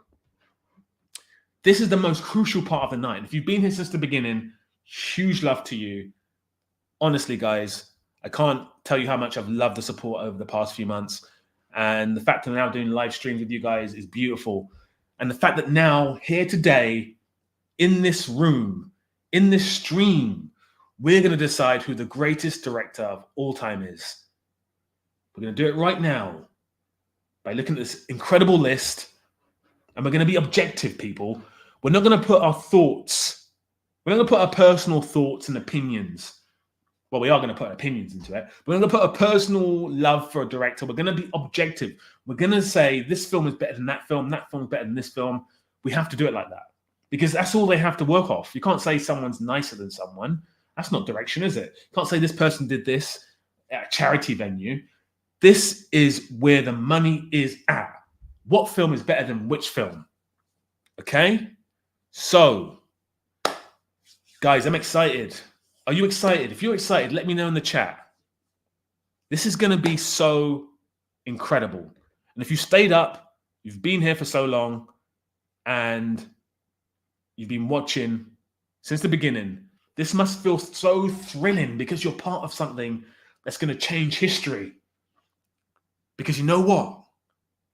After this, that director's just it. That's it. They're the goated. They're goated. So, charity is nice. You're right, Swarm. It is nice. But it's not going to win you an award. And the award we're giving out is GOAT. The GOAT Award. Right. Jay, huge love. Huge love. Frank Darabont. Do you know what, Arish? Frank Darabont, if he was on this list, he would definitely be in elite, but I don't think he'd be in greatest. Even though he's got a couple of films, well, just one film that could be considered like to compete with any other film. He just hasn't got enough of a record to compete. Right. I'm excited, guys. I've given it the big hype. We're going to do this. We're going to do this. Right. So what we're going to do straight away, Coen brothers, I think conclusively we can say the Coen brothers' best films are Fargo and No Country for Old Men. I think you guys are going to think it's No Country for Old Men. So what we'll do is we're going to say, because I think the Coen brothers are kind of low down on this list, greatest list. On this row, I don't think they're the highest. So I'm going to put the Coen brothers up against someone else who's low on this list, in my humble opinion. I'm going to say, is Heat better than No Country for Old Men? I need to know. And then I'm going to tell you my thoughts. Is Heat better than No Country for Old Men? What are we saying, guys? What are we doing here? Is Heat better than No Country for Old Men? If you wonder what I'm doing, I'm talking into my microphone. But I might have more of a dramatic impact. No Country for Old Men is better than Heat. Dark Engine says no. All right. No. Wow. Guys.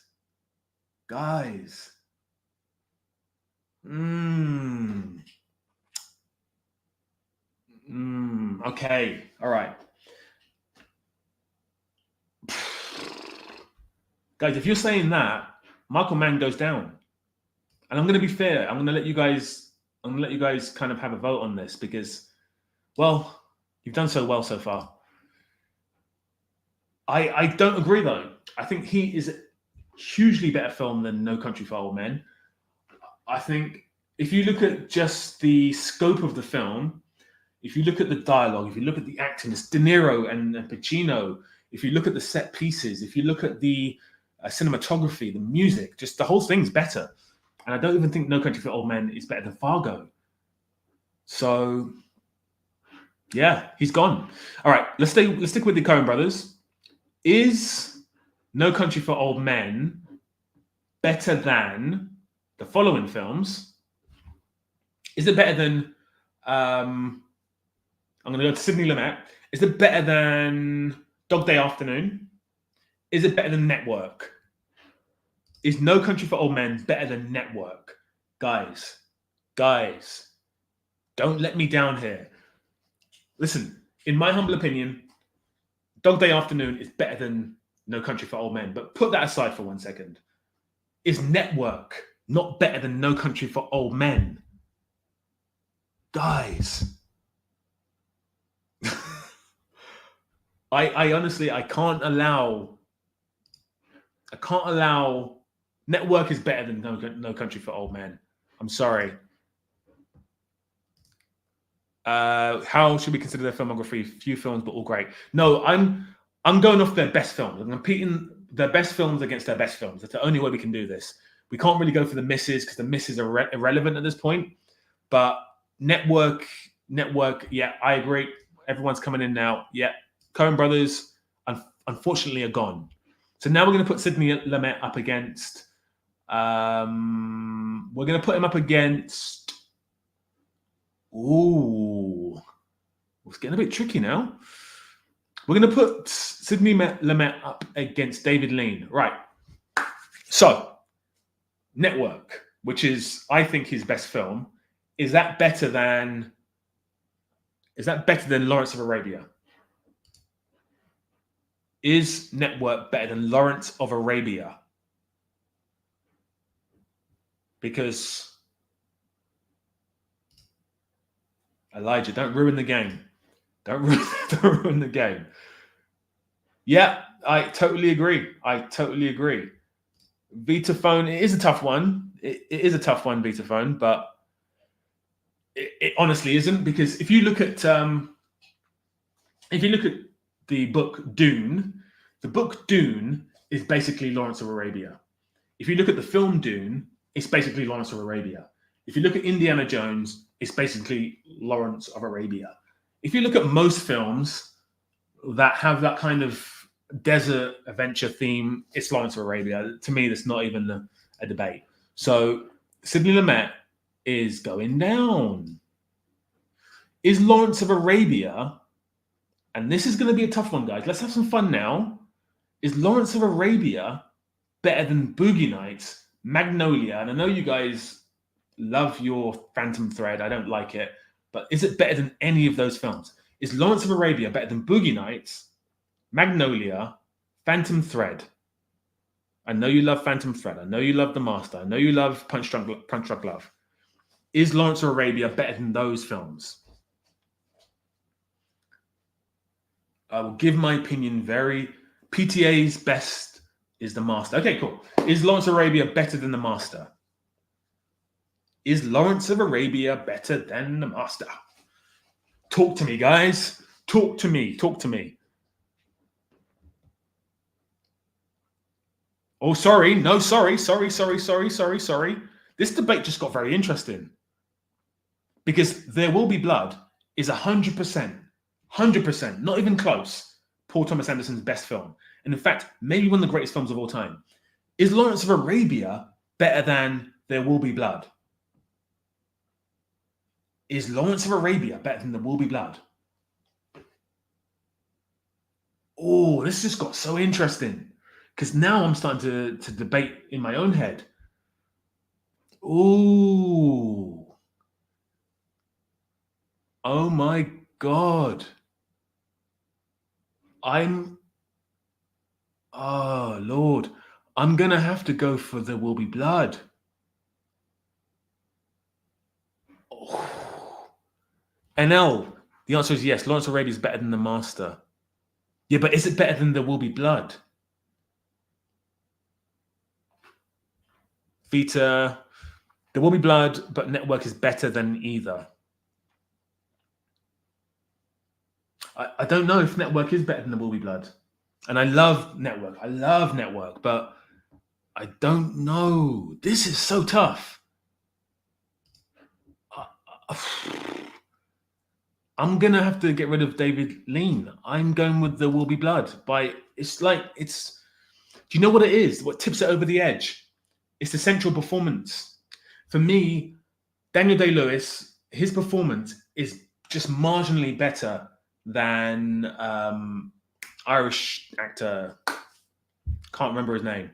And I should. That's really bad. But I think it's just a little bit better. Just a little. Well, it's not even... It's one of the greatest performances of all time. So, that hurt. That one hurt. Peter O'Toole. Thank you, Swarm Engine. I was waiting for that. It just beats him out. Let's pause. Wow. That hurt. That actually physically hurt. I don't know if you guys could see, like, I got constricted there. Right. So, There Will Be Blood. Is it better than Inception, The Dark Knight, Oppenheimer? There Will Be Blood. Is it better than The Dark Knight, Inception, Oppenheimer? What are we thinking, guys? I know what I think. What are we doing?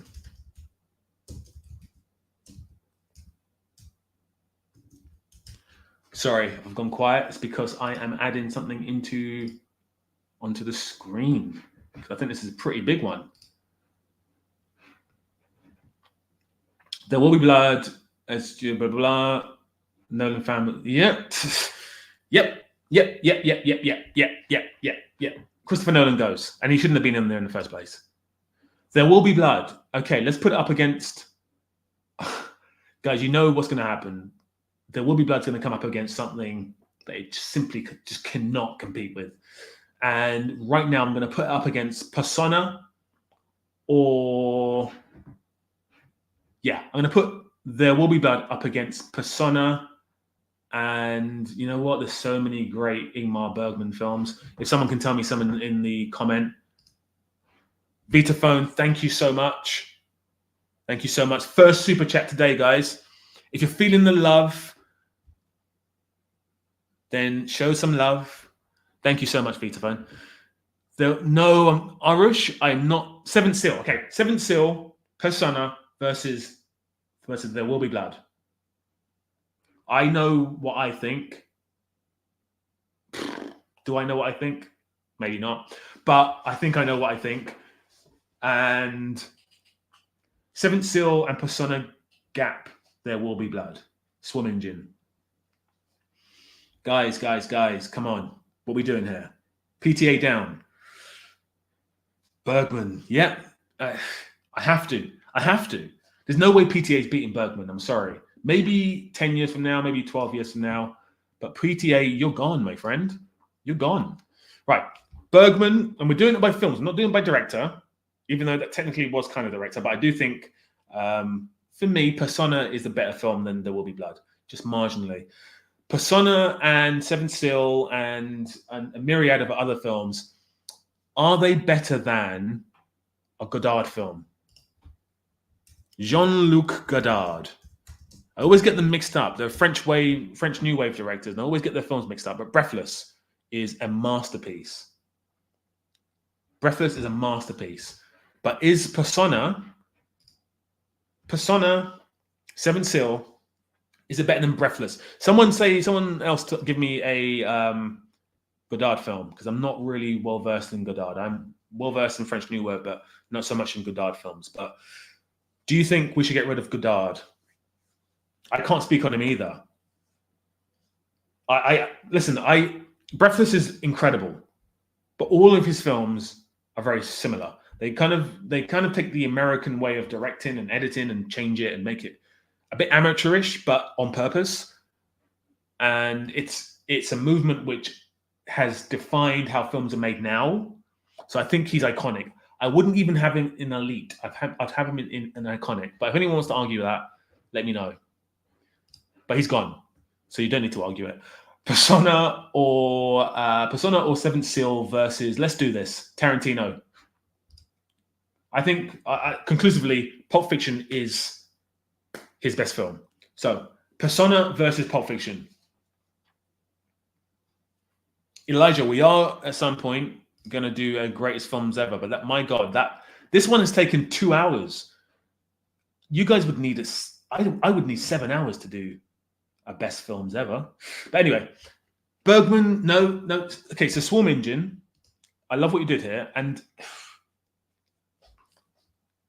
I kind of agree, but this is not what we're doing. We're going to do the films they've made. And Pulp Fiction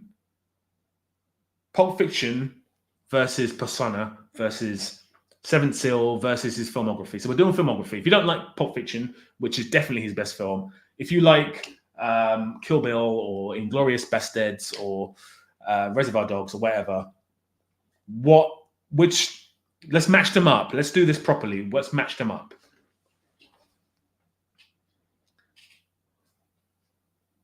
Elijah Tarantino is somewhat style over substance. I'm a Pulp Fiction hater, to be honest. I low-key prefer Inglourious Basterds. I think what we're doing here, if I'm being honest with you, oh, I was just about to say the opposite of this. Gagnon. Gagnus. I was just about to say the opposite of this. I have to get rid of Tarantino. I have to. He's gone. He wasn't in there in the first place. You guys pumped him up. So, oh, look at this list. Look at these elite powerhouses, guys. Look what we have here. This is a beautiful top tier. You guys are amazing. Look what we have. Just look what we made together. Look at this list. This is looking like the greatest directors ever. There's no modern day directors there. It's all powerhouses. Powerhouses. All right. Bergman is still winning out. So let's try and put Persona up against. Let's put Persona up against. This is going to be kind of unfair now, but let's put him up against Seven Samurai. Seven Samurai.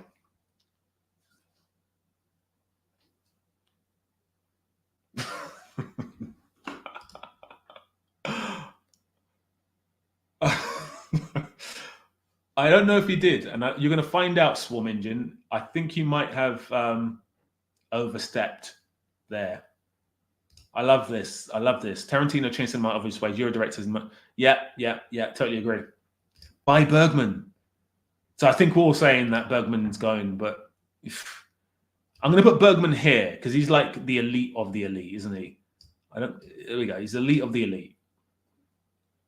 Well done to you. You made it so far. So close yet so far.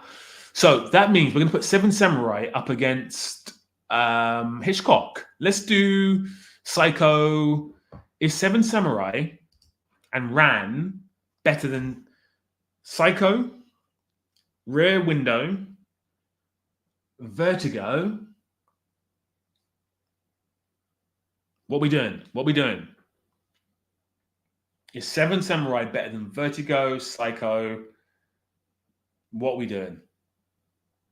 Oh, does it? Does Hitchcock win over Kurosawa? Oh, another one. But guys, that's not my question, because that is subjective. I mean, everything's subjective because this is film, but Seven Samurai, is it not better than anything that Hitchcock made? That's all I need. Yes or no? Has Hitchcock made a better film than Seven Samurai?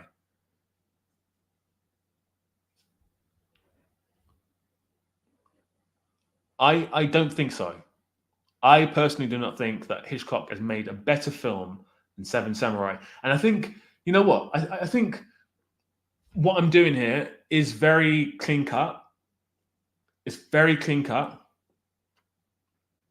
And it's maybe not the right way of doing things, because obviously a filmography is not just one film. But I think it's the most accurate way to do this. Having said that, if we were doing it the way I'm doing it, then Frank Darabont would be up here because he made one great film in Shawshank Redemption. So we are kind of taking into account their filmography as well as their biggest and best films. Oh, seems like Hitchcock is going to win this. Guys, we're getting rid of Kurosawa. Andrew, I'm not sure if I agree.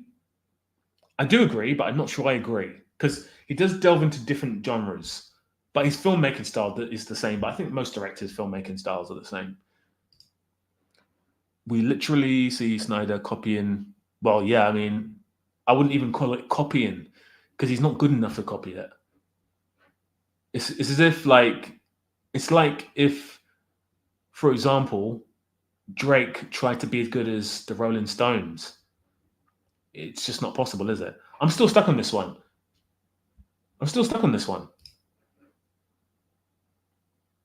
Oh, guys, I can't put Hitchcock ahead of Kurosawa.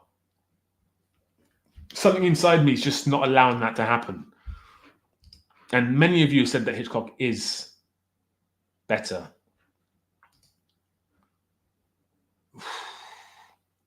It's such a tough one. I can't do it. I can't do it. Hitchcock has to come down. I'm going to put him here.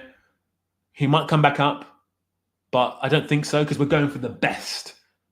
And I don't think he's the best. So it's kind of irrelevant, but we got rid of him.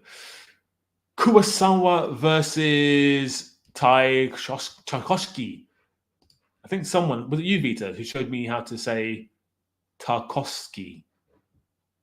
I've not seen any of his films, Tarkovsky, so I can't say anything. So you guys are going to have to help me out with this one, but I would probably say that Kurosawa is better. And this is the reason why. Ikiru, I've actually seen Ikiru. I should know how to say it. Incredible. Ran, incredible. Rashomon, incredible. Seven Samurai, incredible. High and Low, incredible. Yojimbo. Guys, how are we even debating Hitchcock? Like, yeah. I'm going to move Tarkovsky out because no one's defended him. Tarkovsky or Ski or C. There's a quiet filmmaker. Yeah, totally agree. Right. He's still going. Kurosawa's still going, but maybe he may come to an abrupt end at this point. Do you know what? I'm going to let him crush. I'm going to let him crush the other ones, and then we'll see where we're at. So, guys, this is a big one, and you have to take the filmography. I think we should now start taking the filmography into complete overview. So I'm going to put Kurosawa up against the person who idolizes him in Spielberg. Kurosawa idolizes Spielberg. Kurosawa does not idolize Spielberg. Spielberg idolizes, and George Lucas idolize Kurosawa for good reason.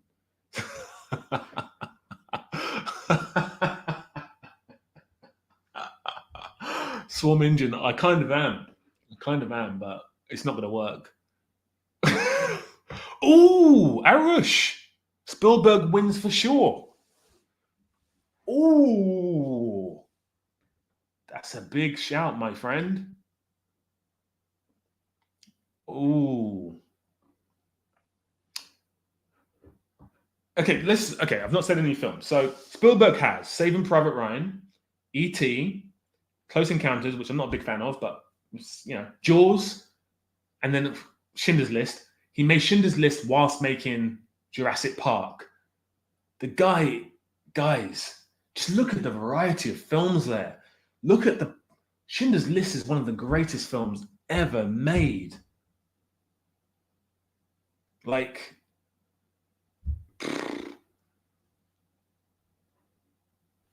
what we're essentially saying here is, I think what we're absolutely saying here, and we shouldn't really be saying this, Schindler's List versus Seven Samurai. That's what we're kind of saying at this point. But we're not really, because as was pointed out earlier on, the filmography of Kurosawa is incredible. So if I could just put that on screen for a minute, and then if we can just put that up against Spielberg's films. Oh, Arush. Oh no. Oh, Arush, you've not seen Kurosawa, as you said before, yeah. So probably not best to listen to you then. Spielberg is a tentpole director for hire. No, he's not. He's not. No, he's not a director for hire. I do not agree with that. By the way, Aka, I do think Clint Eastwood is a legendary director. I don't agree that he's a director for hire. That's not true.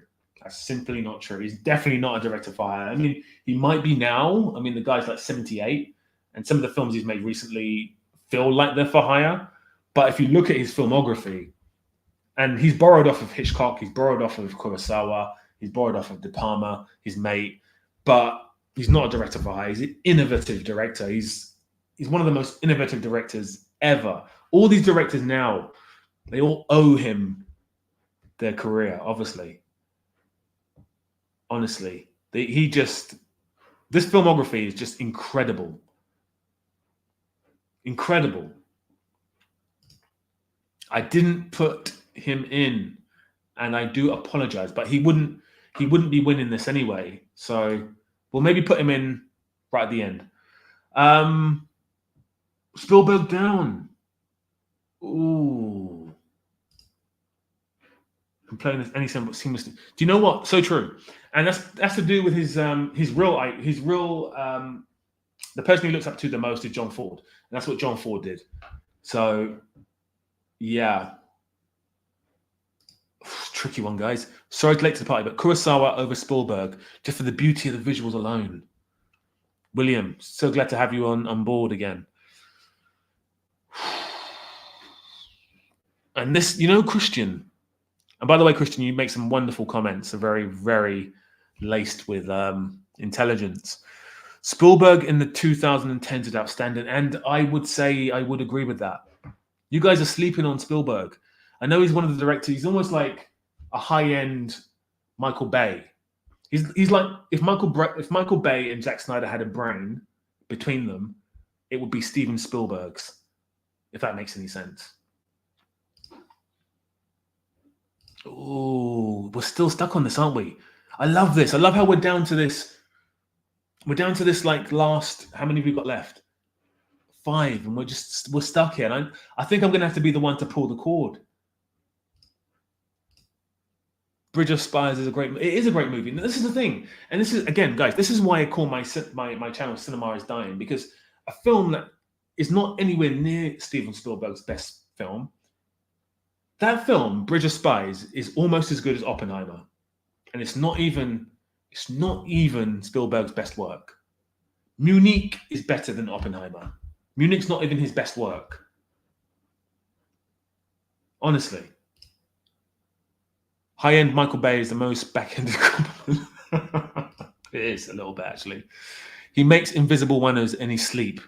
He does. The oneers, I don't even know how he does some of them. Some of the oneers he does in the film, like Minority Report, which again is not even one of his best films. There's a oneer in Schindler's List, which to this day just blows my mind. It's 2 characters in the room. It's Oscar Schindler and his office manager, played by the wonderful Ben Kingsley, and they're just having a conversation. The camera's just, you don't even realize it. I feel like I'm kind of defending him too much here. I'm going to take, I don't want to do this, but I might take Spielberg down.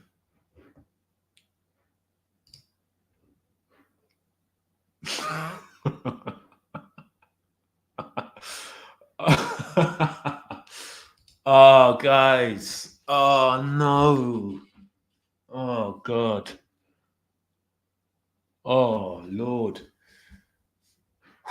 This is so tough. I've never done this in my life, and you can tell because I'm not talking about doing a tier. I've never done a tier before, but I've never just sat down and worked out which directors are best. I've always worked out who my favorite director, and I think everyone knows who their favorite directors are. And if I had to say my favorite director, it'd probably be like, I don't know. I don't even know. Like, there's so many. I think right now, maybe Denis Villeneuve, but he's not the best director ever. So I've never had to sit down and work out who the best director ever, just using maths. And this is maths, just logic and reason. And it's tricky.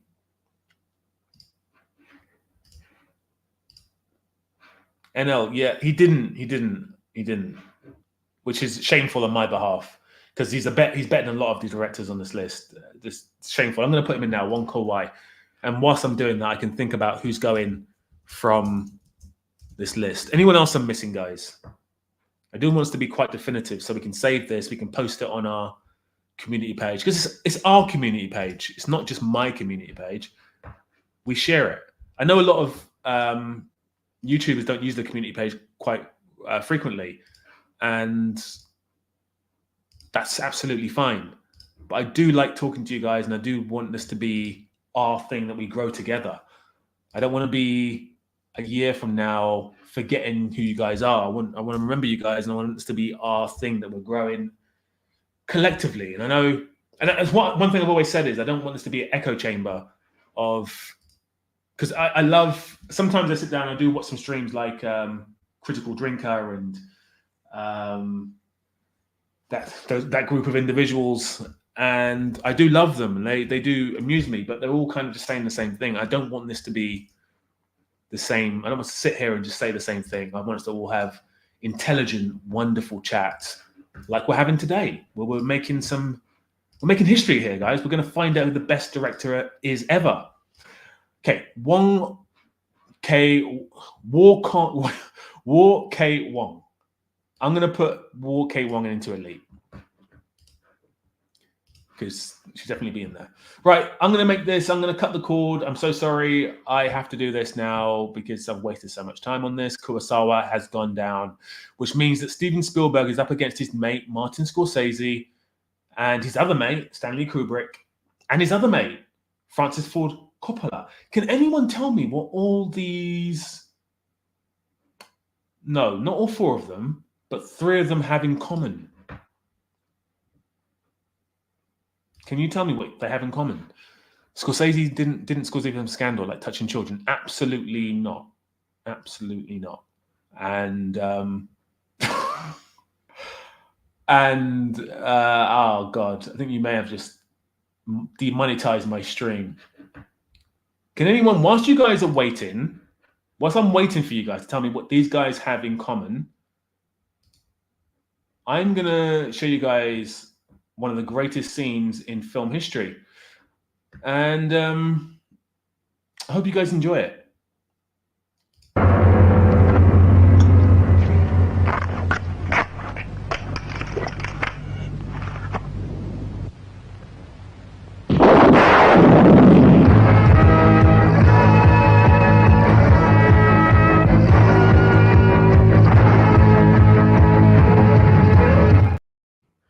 Right. Just to whet the appetite, just to get you guys in the mood.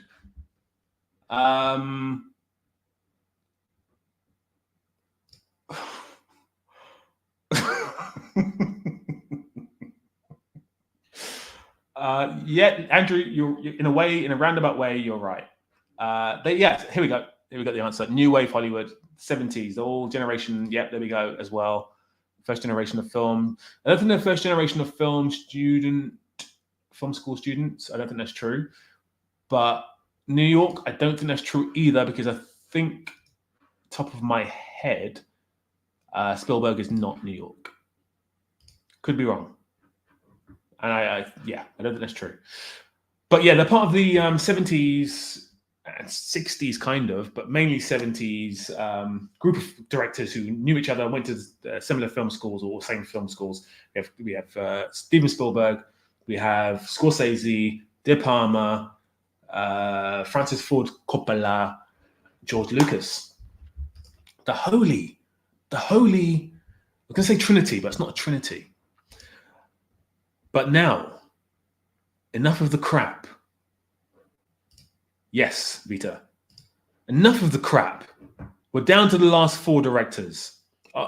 Guys, you just saw one of the greatest scenes ever put to film. So now your appetite is wet. You're wet for this last four individuals. And we here collectively now are going to decide who the greatest director of all time is. And we're going to put Steven Spielberg up against his mentor, Stanley Kubrick. So, Schindler's List. I think someone had a great list. If someone in the chat could put the list of Spielberg's best films and Kubrick's best films, please, that would be incredible.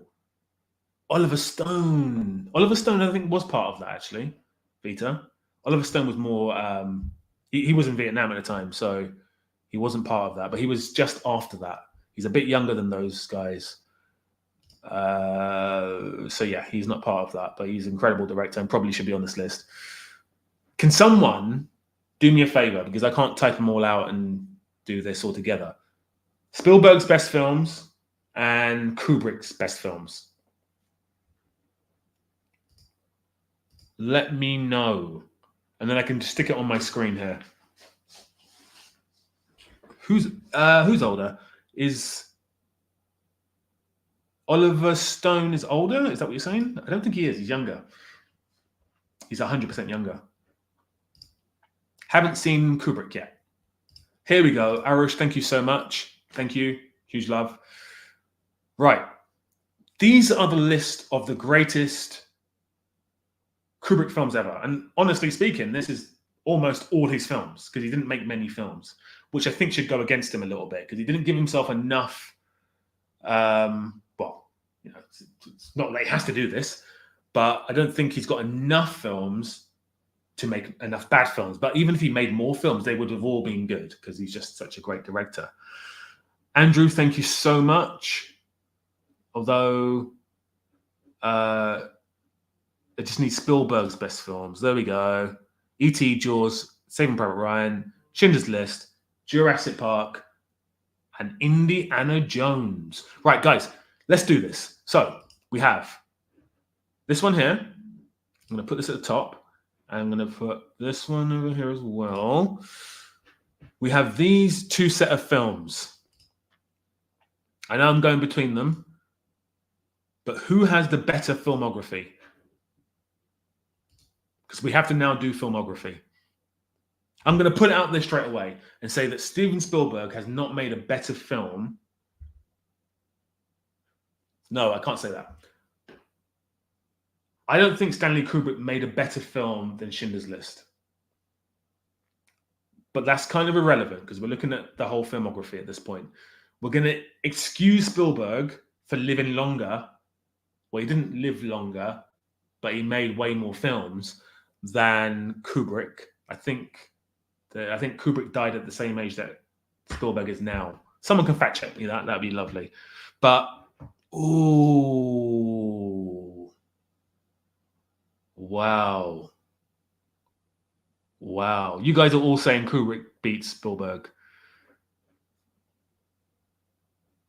I still don't think he's made a better film than Schindler's List, even though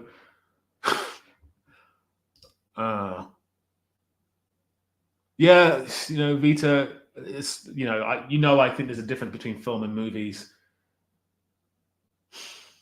All right. I've tried to hold on to you, Stephen. I couldn't do it. You're gone. I tried to, guys. I tried to keep him there. Couldn't do it.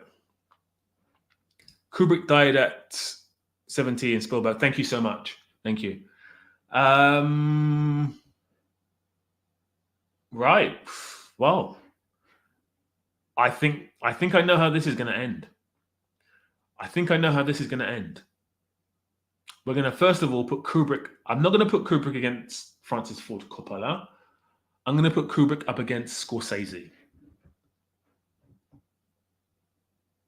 All right. So we've just seen a list of Kubrick's best films. We're about to eliminate one more person. I'm going to have one person versus one person. That is it.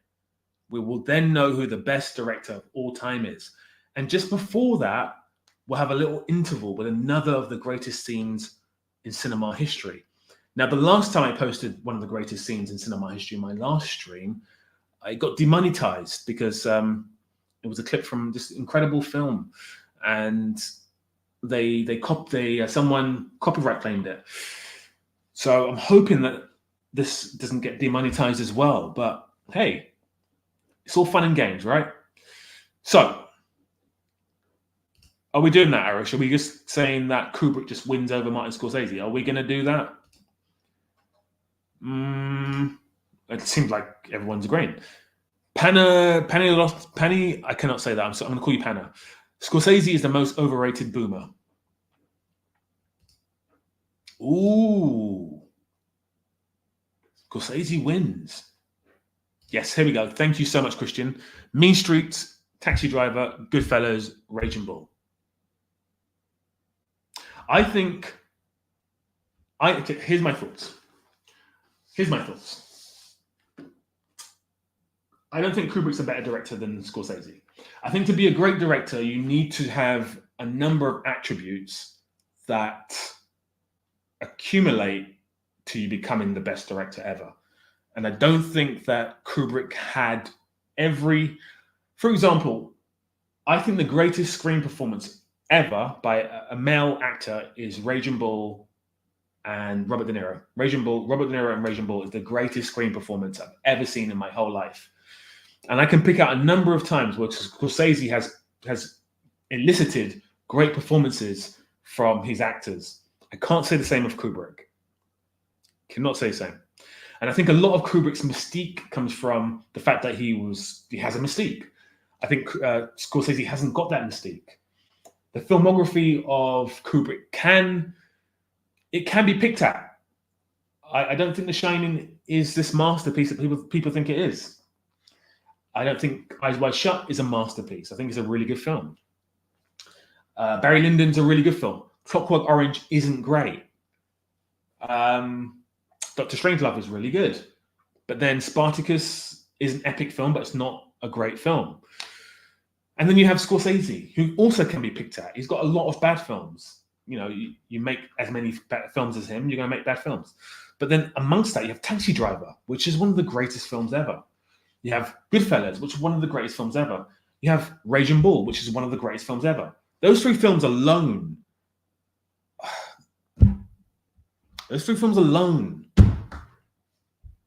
honestly, guys, Vitaphone, thank you so much again. Scorsese picked up the baton. Some of your films are like the body of another director's work. Quote from Scorsese. Are you saying that Kubrick? You're saying that Scorsese said that about Kubrick? Bellatar. I've not seen Bellatar, but I do know who that is. I do. I think he makes like 12-hour, 24-hour films or something, or very long films, I think. Gangs of New York. No, I don't like it. Sorry. I like this. This is a very concise comment. They do have range. I agree with that. And by the way, I'm not saying Kubrick is bad. I'm not saying Scorsese is good and Kubrick is bad and vice versa. We're now at the elite end of things. I'm trying to be as objective as possible. And I've never seen a performance from any actor in any Kubrick film anywhere near the levels of even like a DiCaprio in Wolf of Wall Street, or even Pacino in The Irishman. He gets a performance out of Pacino. Pacino, I thought it was done. Gets one of the best performances out of Pacino at that age. Honestly.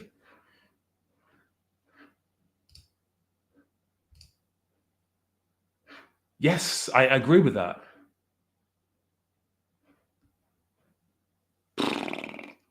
Now, to defend Kubrick, Space Odyssey 2001 is an experience that, honestly, in cinema, and I've not seen it in cinema, but watching it at home, just that experience is immense. And I've never had an experience like that watching a film in my whole life. Barry Lyndon, I did see at the cinema about 5-6 years ago. First time I've ever seen it. Incredible film. And I would say that Scorsese has not made an epic film. Goodfellas is probably the closest he's got to making an epic film. And I think that Kubrick's made a number of epic films. If you look at even like Full Metal Jacket is an epic film. Eyes Wide Shut is an epic film. Space Odyssey 2001 is an epic film. Barry Lyndon is an epic film. These films are epics. So it's a tricky one, guys. And Kenny, see, he was a mad genius. I don't think he was mad, though. I just think he was precise. And this is why he only made a certain amount of films, because he was very precise. He didn't want to make bad films. So he used to pay people to read novels for him so he could work out which ones would fit into what he wanted to do next. And Scorsese doesn't really do that. He just makes a film if he feels like it, which is great as well. We did forget Fellini. Oh, no. That cannot happen on my tier. Fellini's going in there. So, guys, we're down to the last three people. I'm struggling with this one, as I thought I would do. Not as much as I struggled with Kurosawa and Spielberg, but I am struggling with this one. So if you guys have got any thoughts, let me know in the comments. Fellini is going straight into Elite, and he's going somewhere around about here, because I think he's better than Coen brothers. Yes. Yes. Agree with that. Right. So the thing is, you guys are giving me so many thoughts, and I'm loving it, but this is so split. So I think it's going to be down to me again.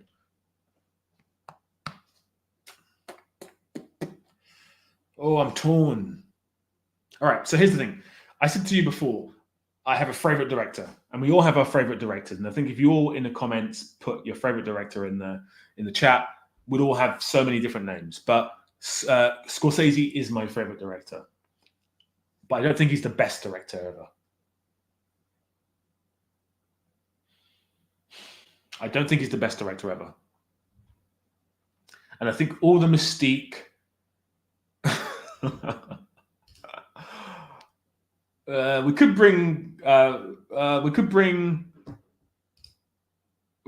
bring Stephen back up, but we may be here for another 3 hours. Yeah, Kurosawa is one of my favorite too. Lumet actually is just so underrated. Just banger after banger after banger. What a director. And Godard's best work was in the 60s. Yes, yeah, for sure. The early 60s as well. Not even that consistent. And then we have this problem. We still have to deal with Coppola, which is why I've left him to last.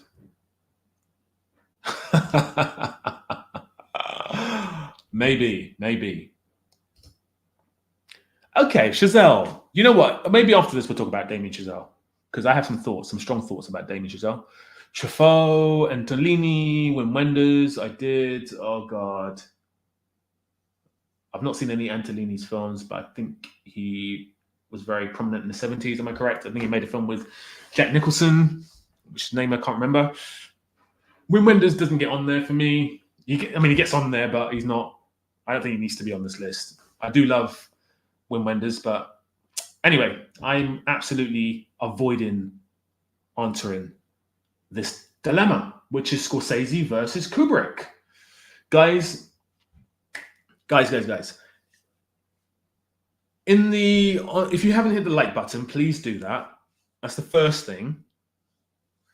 I want to do whilst I make this very crucial decision. I'm gonna get rid of Scorsese. I'm gonna keep Kubrick there. And I can hear my voice breaking as I do that because it hurts. And I don't think it's just clear cut.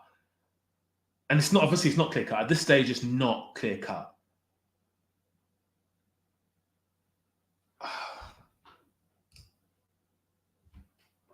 Kubrick stands firmly in film.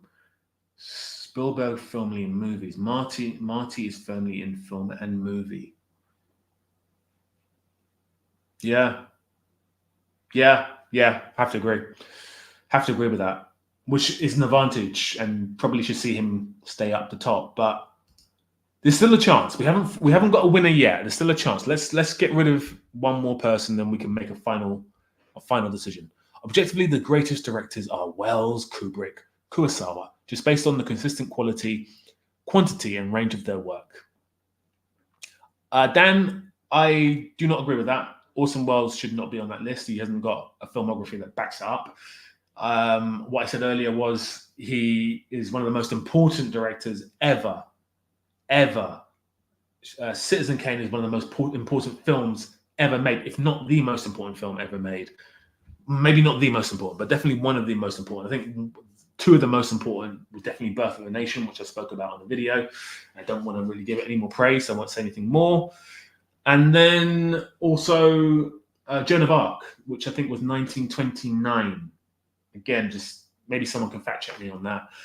I've not seen it, but I've seen clips from it, and very, very important film. And then you have some of the German expressionism, which influenced some of the film noir films in the 30s, American film noir films. When the war happened, all the German directors went to America and started using their expressionism, German expressionism, in those films from the 30s and the 40s, which then influenced the works of Citizen Kane.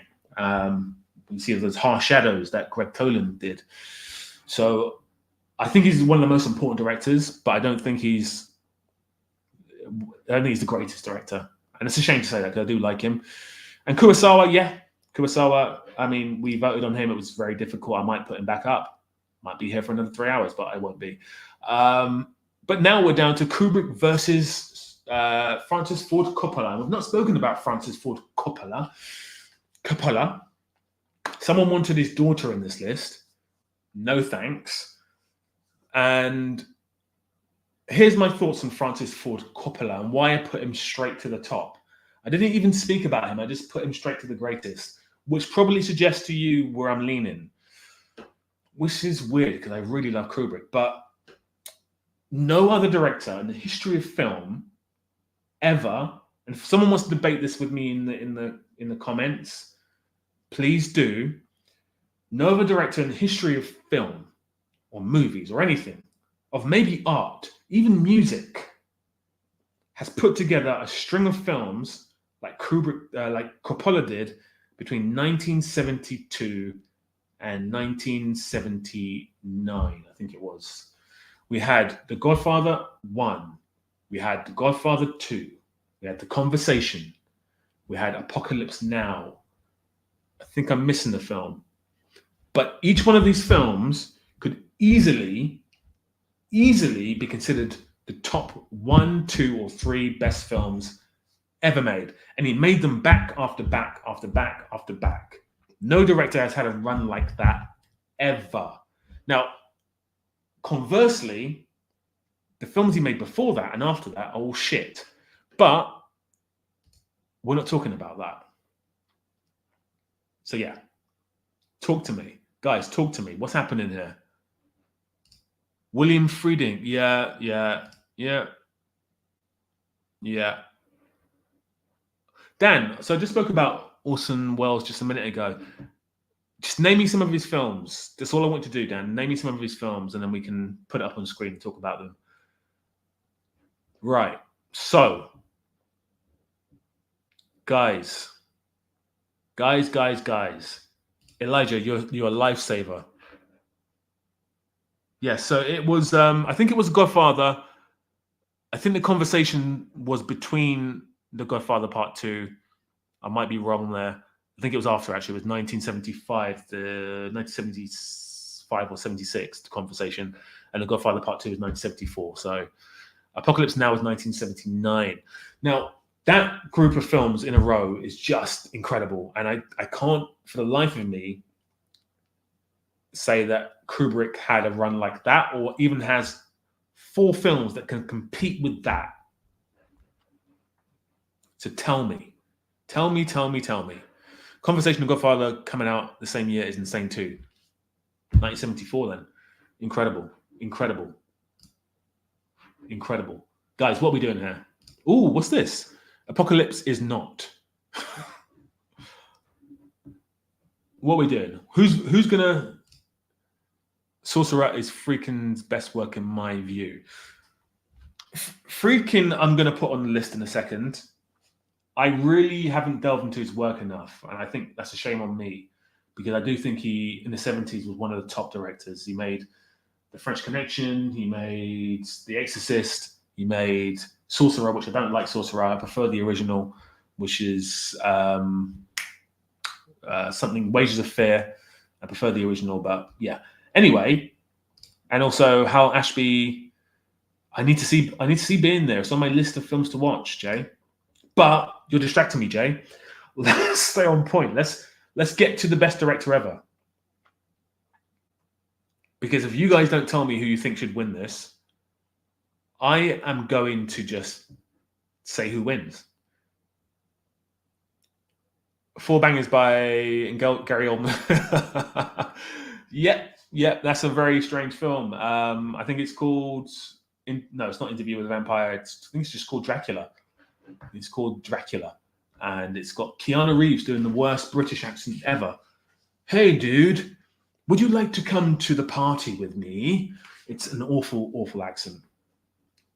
Casavetes. Yes, agreed. Dan, I agree with that one. I agree with that one more than I agree with your take on Wells. So, you guys are not voting. You're not telling me who you want to win this. You guys have just given up. I've not had any opinions. You guys have left me. You guys have basically. This is like, when you're at high school and when you're a kid and you go around people's doors and you knock on their doors and run away. What you guys have done here is you've dared me to go up to someone's door and knock on the door, and then you've pulled my trousers down and ran away. And now I'm stuck here in front of the door and someone's opened the door and gone, what are you fucking doing? What are you knocking on my fucking door for? Because you've left me in the lurch to decide who the best director is between Scorsese, between Kubrick and Coppola. And I need some answers, guys. Voice of reason, Christian. Coppola is the best for his white hot streak. Kubrick burned lower, but consistently. No to Coppola. Kubrick for the win. I'm fine with a tie. I'm not. Scorsese beats them both. Okay. Honest to goodness, this is mad fun, but crazy hard. Totally. Nolan over Goddard. Yeah. Let me change that. But then, okay. All right. There we go. That's changed. I'm going to put Woody Allen ahead of Nolan, though. I'm going to put Quentin Tarantino ahead of him, too. This is what you guys have reduced me to. I'm on this line that's irrelevant, the elite line, and I'm moving people around like it matters. It doesn't. What matters is the greatest. What I'm doing now is just irrelevant. I'm just finding ways to not do this. By the way, you guys happy with Paul Thomas Anderson being an iconic and not being an elite? Are you happy with that? Kubrick has to win. Kubrick has to win. Kubrick has to win. No contest, Kubrick. So you guys are saying Kubrick has won this. Well, I'm Irish. I'm saying this. I'm saying torture. Andre is on there. I'm going to call him Andre from now on. He's on there. Jay Pilot. No, Sorcerer was a bad remake of Wages of Fear.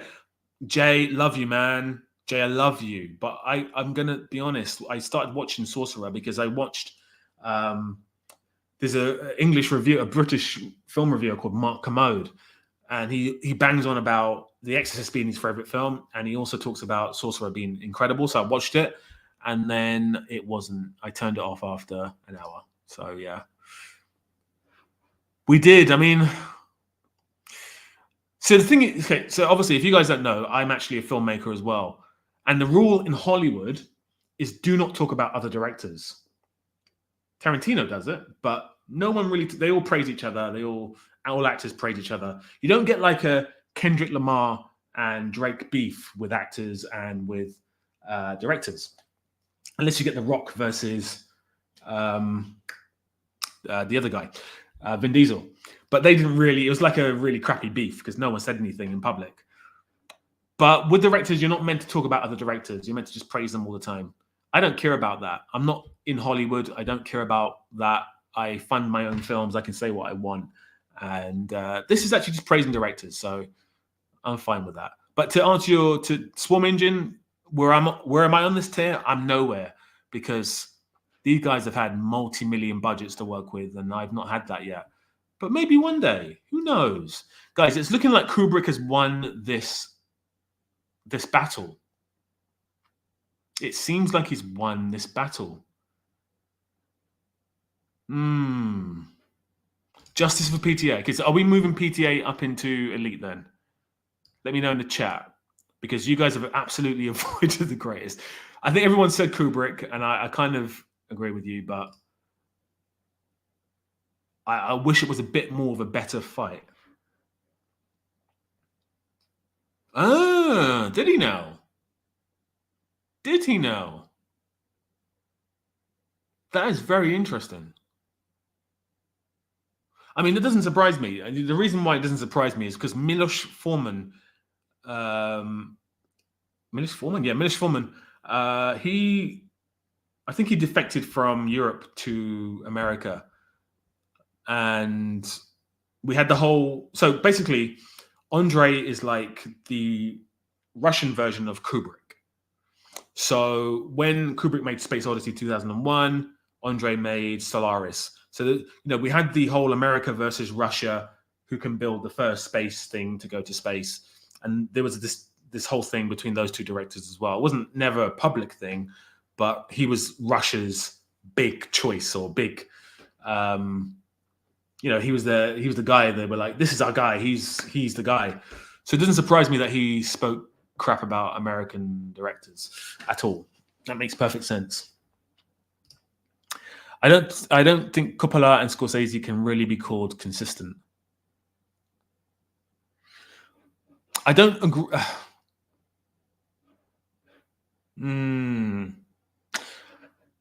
I don't think it's to do with consistency, though. I think it's to do with your body of work. Because if it was to do with consistency, then honestly, there'd be a lot of directors on here who have made less films and who've made good films but less films. But I see where you're coming from. I do see where you're coming from. Right. I'm gonna call it. I'm gonna do it. Stanley Kubrick. Am I gonna do it? Am I gonna do this instead? Do you guys like that? Does that look good? What do you think, guys? Do you think that looks good? Come on. What are you thinking? Does that look good? Does this tier list look good now? We've got Coppola at the top, and I've put Kubrick here. Have I made a huge mistake?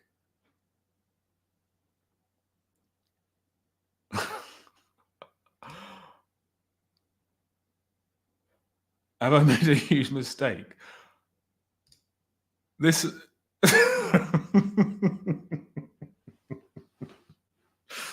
Film Engine. If I would take your, I'd take your word for it if you weren't trying to push Spielberg to the top. And William, I think you just kind of exuded what everyone else is feeling right now. Although, Christian, you think it looks correct. Ang Lee should have won, but it's a Kubrick. It's looking like you guys want me to put Kubrick back on top.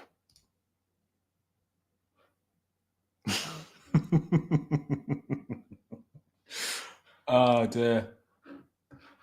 Chantal Ackerman's 1975 film Gene Delman is the best film and director. I totally agree. Totally agree. Greatest film ever. Right, I'm going to do this now. I think this is it. I think this is our tier list. So what we're going to do now, we're going to go through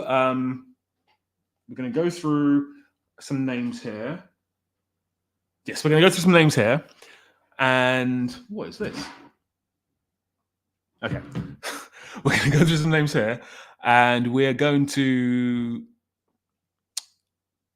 see if anyone should get moved up, moved down. And then we're going to see if Kurosawa can maybe beat Kubrick.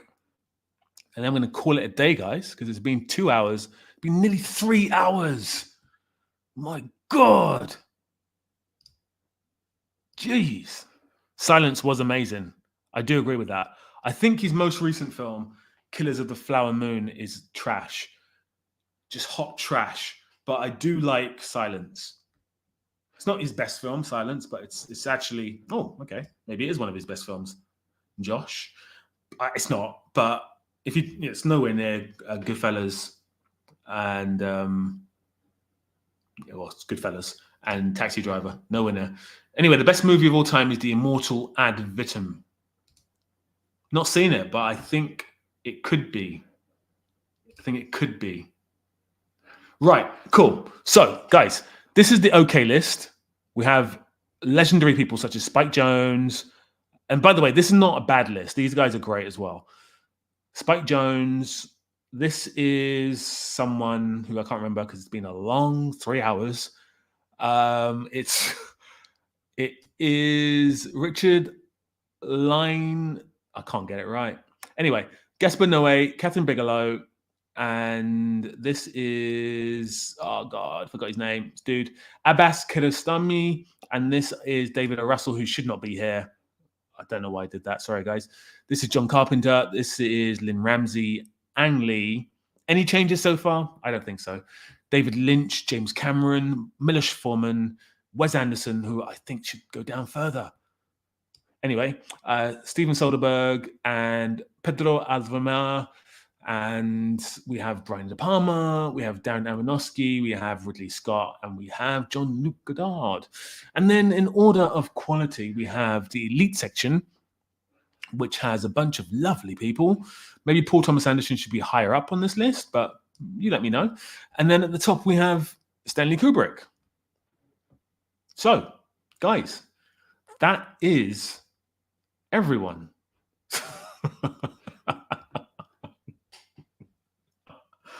It is longer than Heaven's Gate, and it's better as well. And it probably has more people watching it than Heaven's Gate. Guys, who said this? Okay, this is good. This is good. I like this. So, Penna, no one on the chat was able to tell anyone about the works of this director. Can you tell me why this director is so good? Can you mention a few of his films? Because no one could mention his films. So I couldn't fairly put him any higher. Marcus, I was the first person to watch your first stream, which is nowhere an hour long, and this one is nearly 3 hours.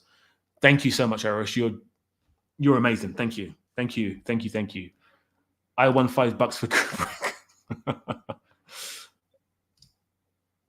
Ridley Scott Elite. I think he's an elite. No, he's not. Yeah, maybe.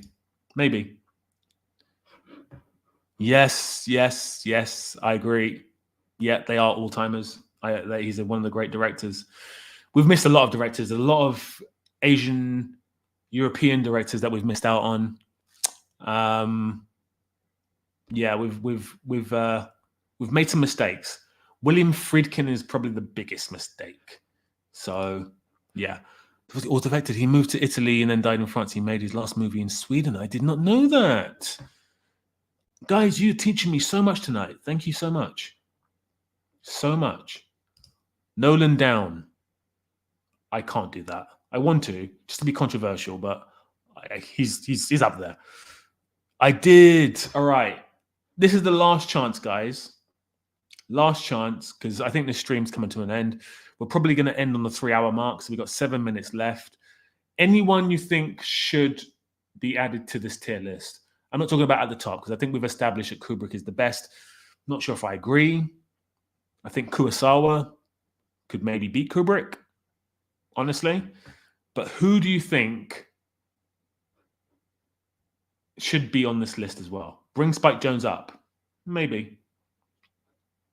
Scarface. Ooh. I'm going to come with another hot take. Scarface is good. That's it. It's not great. It's not great at all. Edward Zwick. Edward Zwick is a brilliant director. Brilliant director. Brilliant director. I don't think he's better than a lot of people on this list, but he's nowhere near elite. But he's brilliant. Chaplin. If I'm putting Chaplin there, I might as well put Jackie Chan, if I'm being honest. So Frank Darabont. So this is the reason why Frank Darabont's not on this list, because I think only Shawshank Redemption would be any of the top tier films. Having said that, Green Mile is a good film and probably would beat some of these, like David O. Russell, for example, which was the big mistake. But I think they come from The Guardian. I'm going to blame The Guardian. I love this comment. Kenji over Kurosawa. So are we happy with this list then, guys? Pun Joho.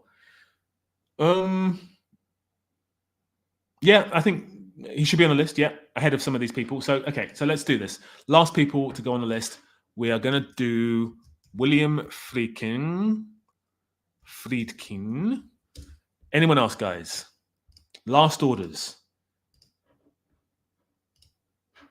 Last orders, guys.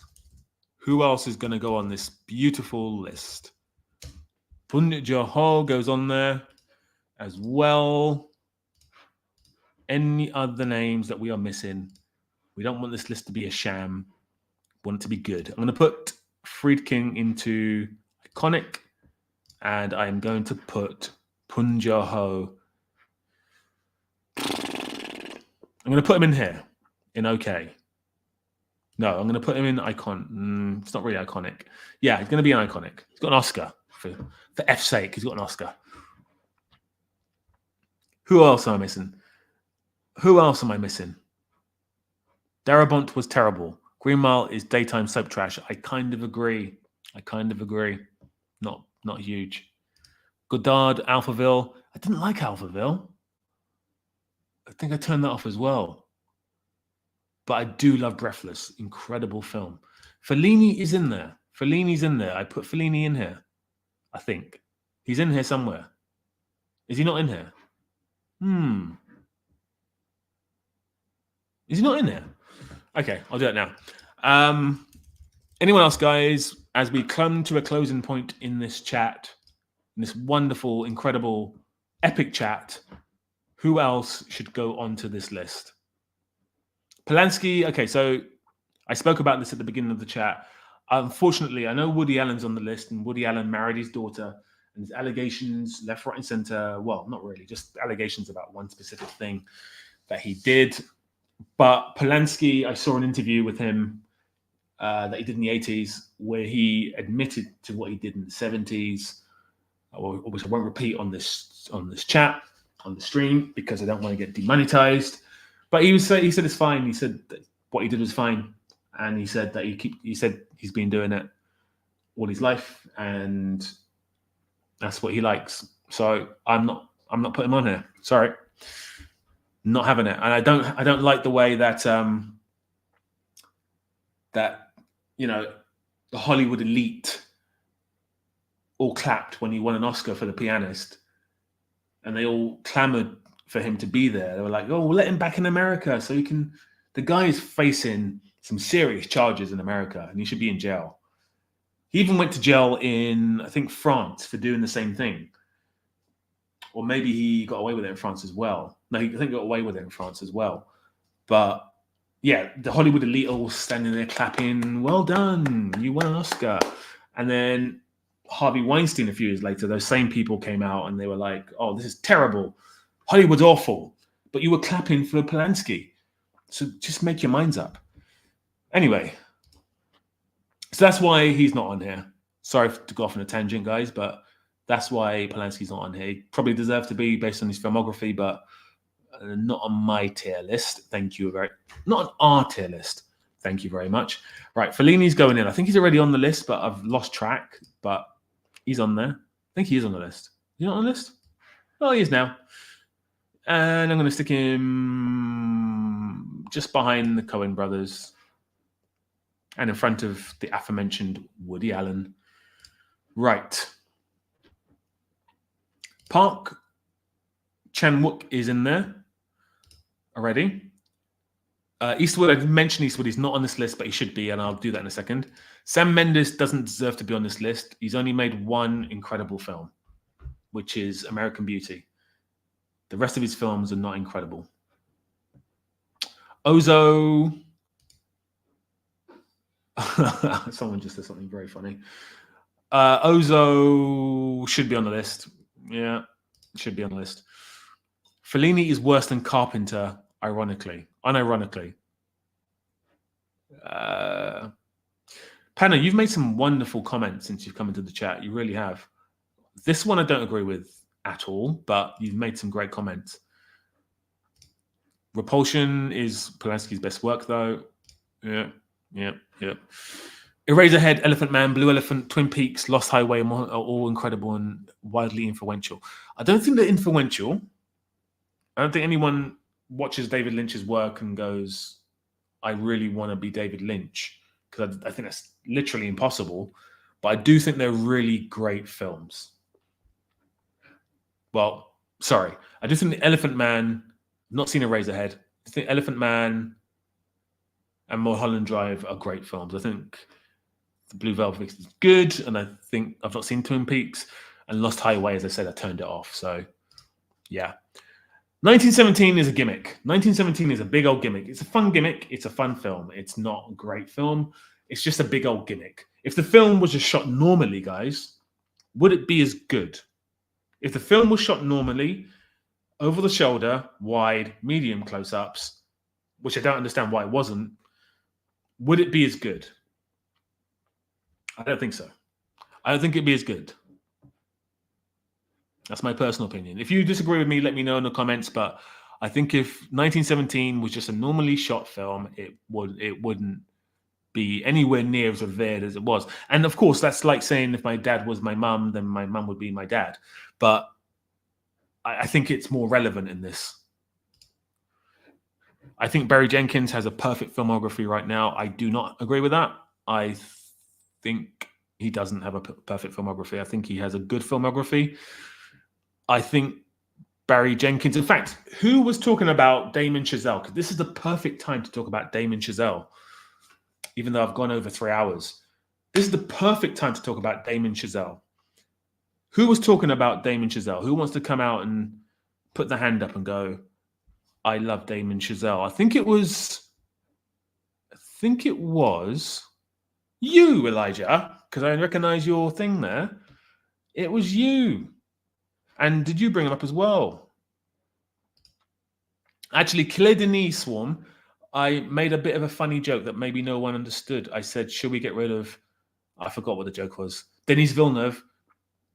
Should we replace Catherine Bigelow with Denise Villeneuve or Claire Denis? Which Claire Denis is more relevant because they're both female, and Claire Denis is a better filmmaker. But anyway, the wonderful Damien Chazelle. Here's the thing about Damien Chazelle. So he made a film. I can't remember the name of his first film, but then he made his second film, which is Whiplash, which is his best film by a long shot. Then he made La La Land, which is bearable. And since then, he's gone down. Well, not since then. I think since Whiplash, his peak was Whiplash. His peak was, here's my hand. His peak was Whiplash, and he's just gone downhill since then. Just completely downhill. And Babylon is the mark of a director who was given too much control, way too much control, tried to do things that he can't do. That is not his style of filmmaking at all, and failed flatly on his face, critically and commercially, and deserved to, because the film is appalling. And I'm hoping that film makes him think, okay, I need to stop and go back to what I did in Whiplash. Because if he does that and he keeps making films like Whiplash, he will be one of the greatest filmmakers ever. But right now, with his filmography, First Man, no, it's good, but it's not great. Babylon is way too, it's way too split in the middle. Some people love it, some people hate it. It's way too split in the middle to say it's a great film. It's not a great film. And La La Land, some people love it, some people don't love it. Most people do love it, but it's nowhere near the levels of Whiplash. Whiplash is nearly a masterpiece. So that's my opinion on that. And Christian,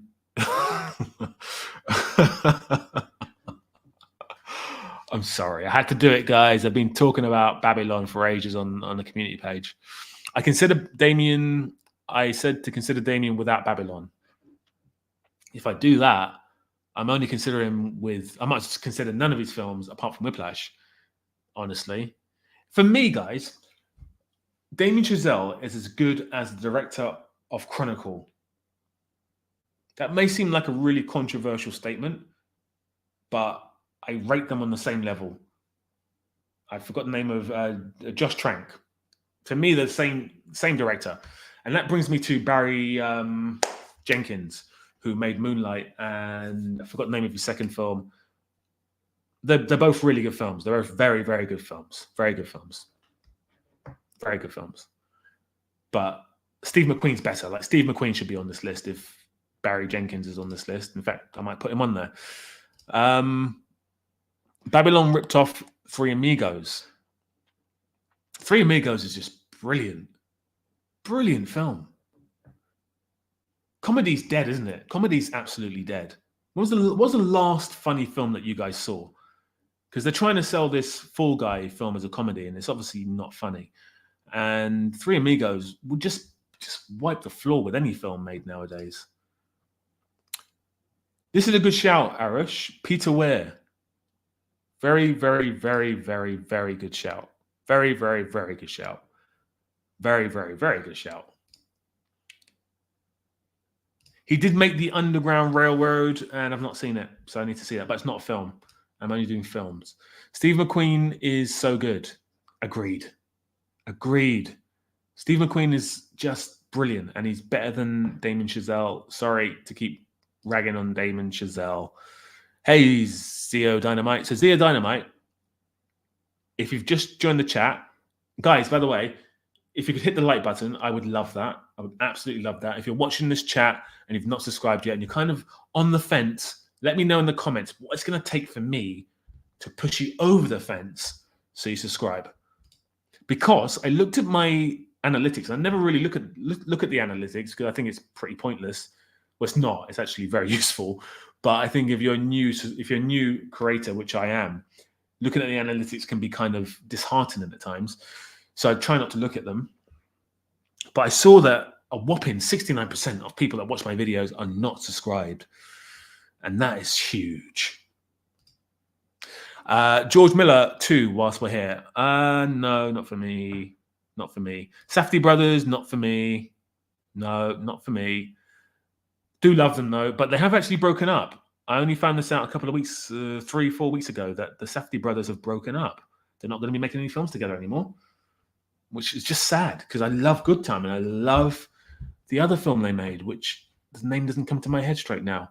But Adam Sandler, Tom Hooper, or Tom Hooper. Sorry, I saw a cat outside the windows.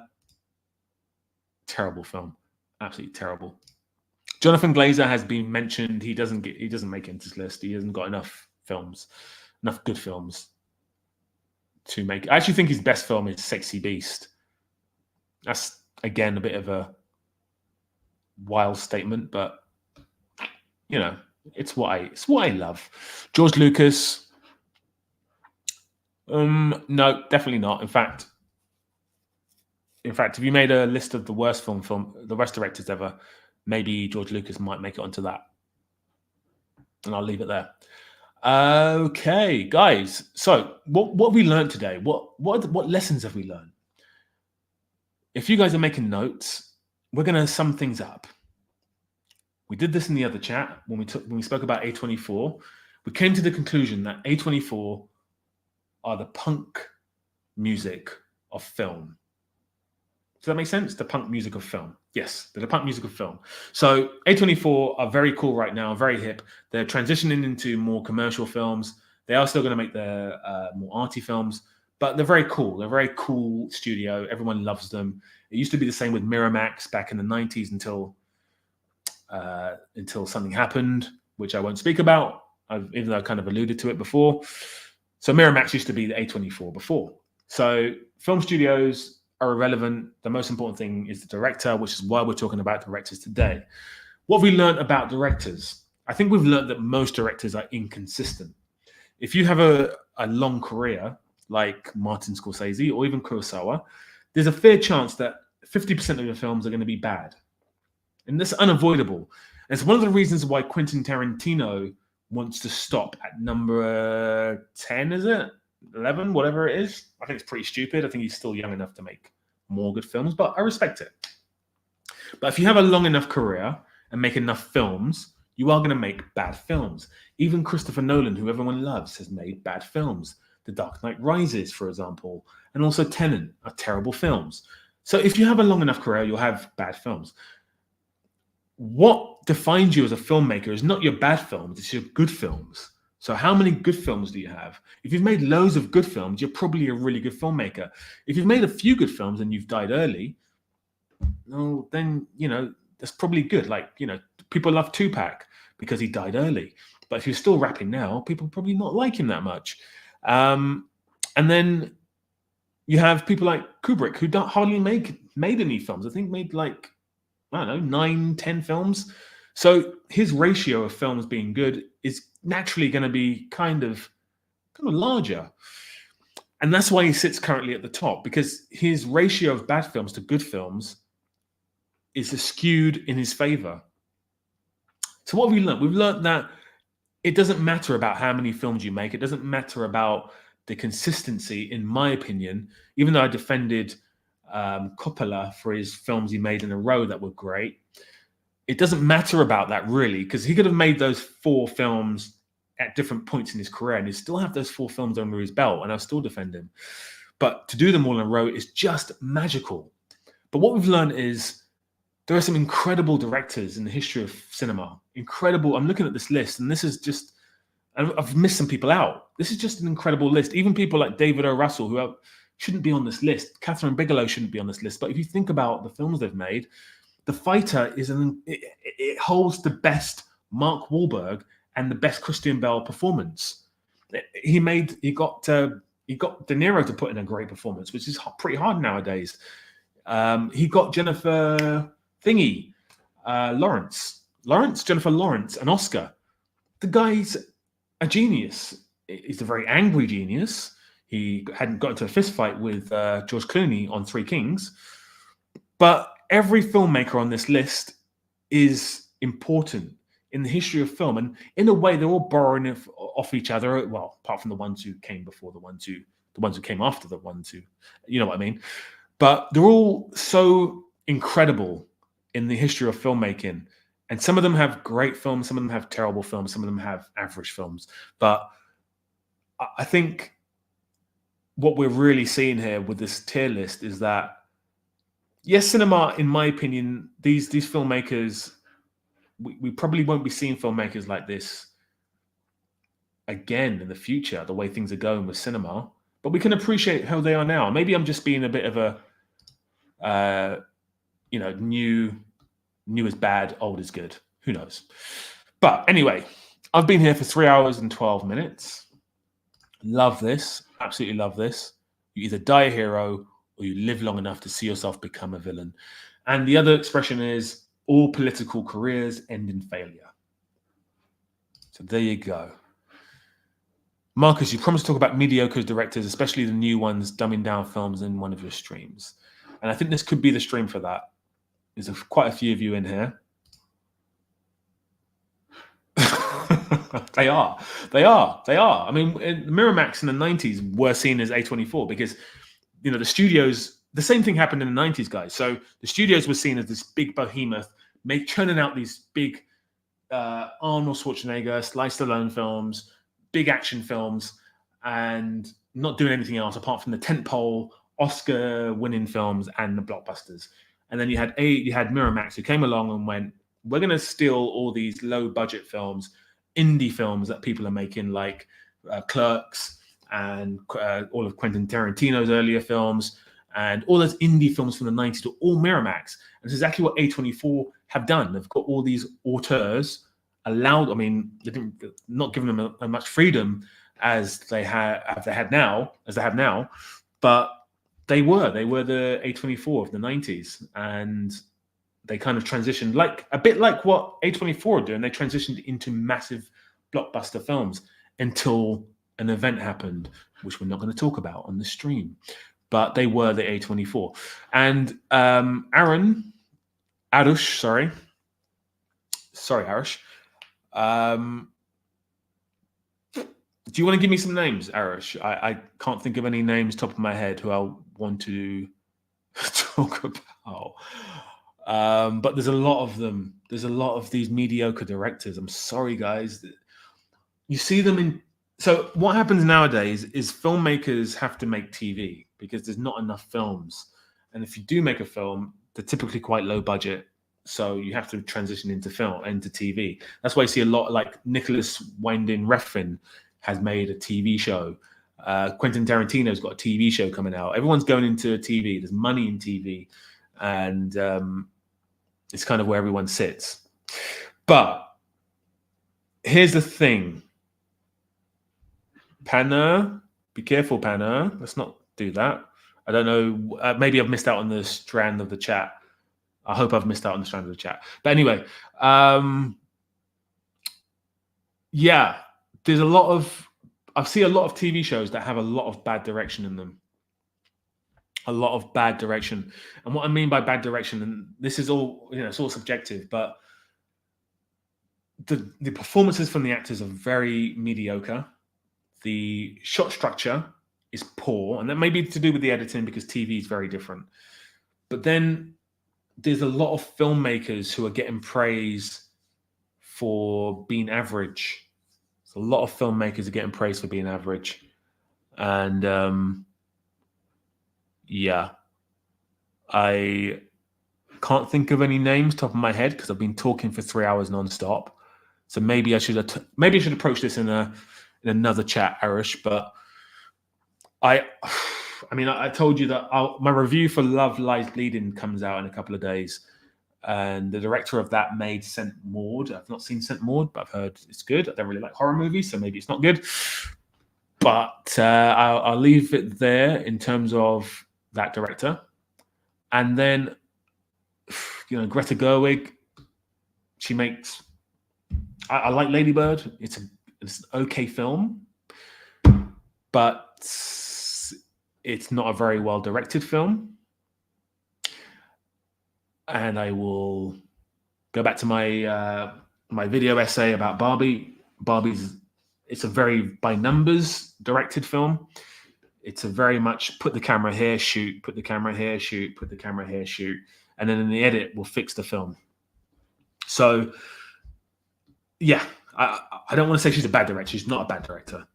I actually, guys, think. No, I'm not going to say it. I'm going to say Jordan Peele is. I think Jordan Peele's overrated. I think he's not a bad director. I think he's overrated. But yeah, Arish, we'll talk about that properly in another chat. I can't think of any names top of my head, but there's so many. There's too many. I mean, some people might say that Marcus, you're on that list. Maybe I am, but I still have an opinion. So yeah, right, guys. I have been doing this 3 hours.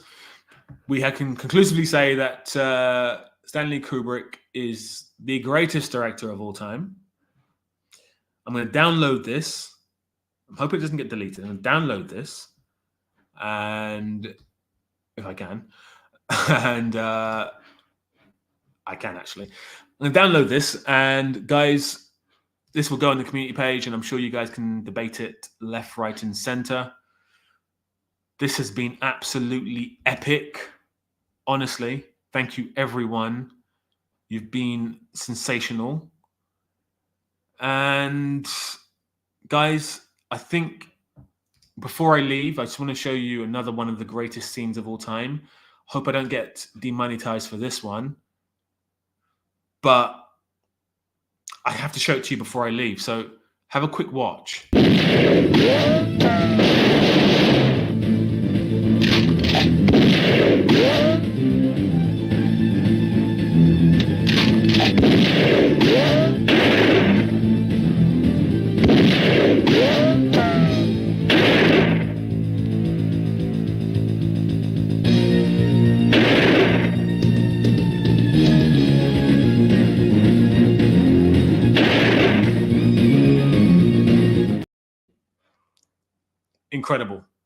Incredible. My God. Wow. What have I just watched? You know what? There's a scene in The Dark Knight Rises where they're all outside that bank and they're all fighting. And I think it's Batman versus Bane, and there's really bad dialogue. But honestly, that scene in Dark Knight Rises doesn't compare to what we just watched there.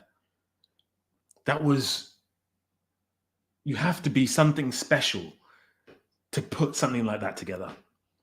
So Amir Shavan, the director of that film, I think is the director of that film, that film is just wow. What a great film. Great film. Right. So I can see the chat's getting a bit bit leery. But yeah, guys, this has been incredible. Thank you so much. You guys are the absolute best. If you could hit the like button now, that would be great. How many likes has the stream got? Can someone tell me how many likes the stream's got? Because I'm not looking. But if this stream hasn't got like 1 million bloody likes on a 3 hour and 20-minute stream, if I haven't got 1 million likes, then the world is not fair. The world is not fair. Anyway, guys, let me get rid of this beautiful thing. Right, guys, thank you so much. You've been amazing. We will be back with a new stream very shortly. Maybe the greatest films ever. Although this took 3 hours and 20 minutes. So I don't even want to think about how long that stream will be. If you've not hit the like button, please do. If you haven't subscribed yet, please hit the subscribe button. Please share the video. Tell your mate. If you could also watch some of the video essays, because they take ages. And thank you so much for the comments on them and stuff. Listen, guys, I'll see you guys very shortly. And yeah, 40 likes. 40 likes. Guys, listen, I'm not going anywhere until everyone hits the like button. We can't have 40 likes. Come on. Guys, come on. Come on. There Will Be Blood is amazing, one of the best movies of all time. I'm not going anywhere until we hit 50 likes. That's even too low. 41 likes. I mean, I don't think we're going to get 50 likes because there's not enough of you in here.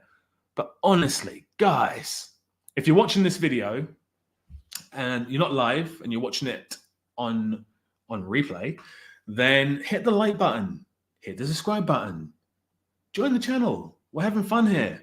Right, guys, I'm going to put the tier list in the community page in about 10 minutes.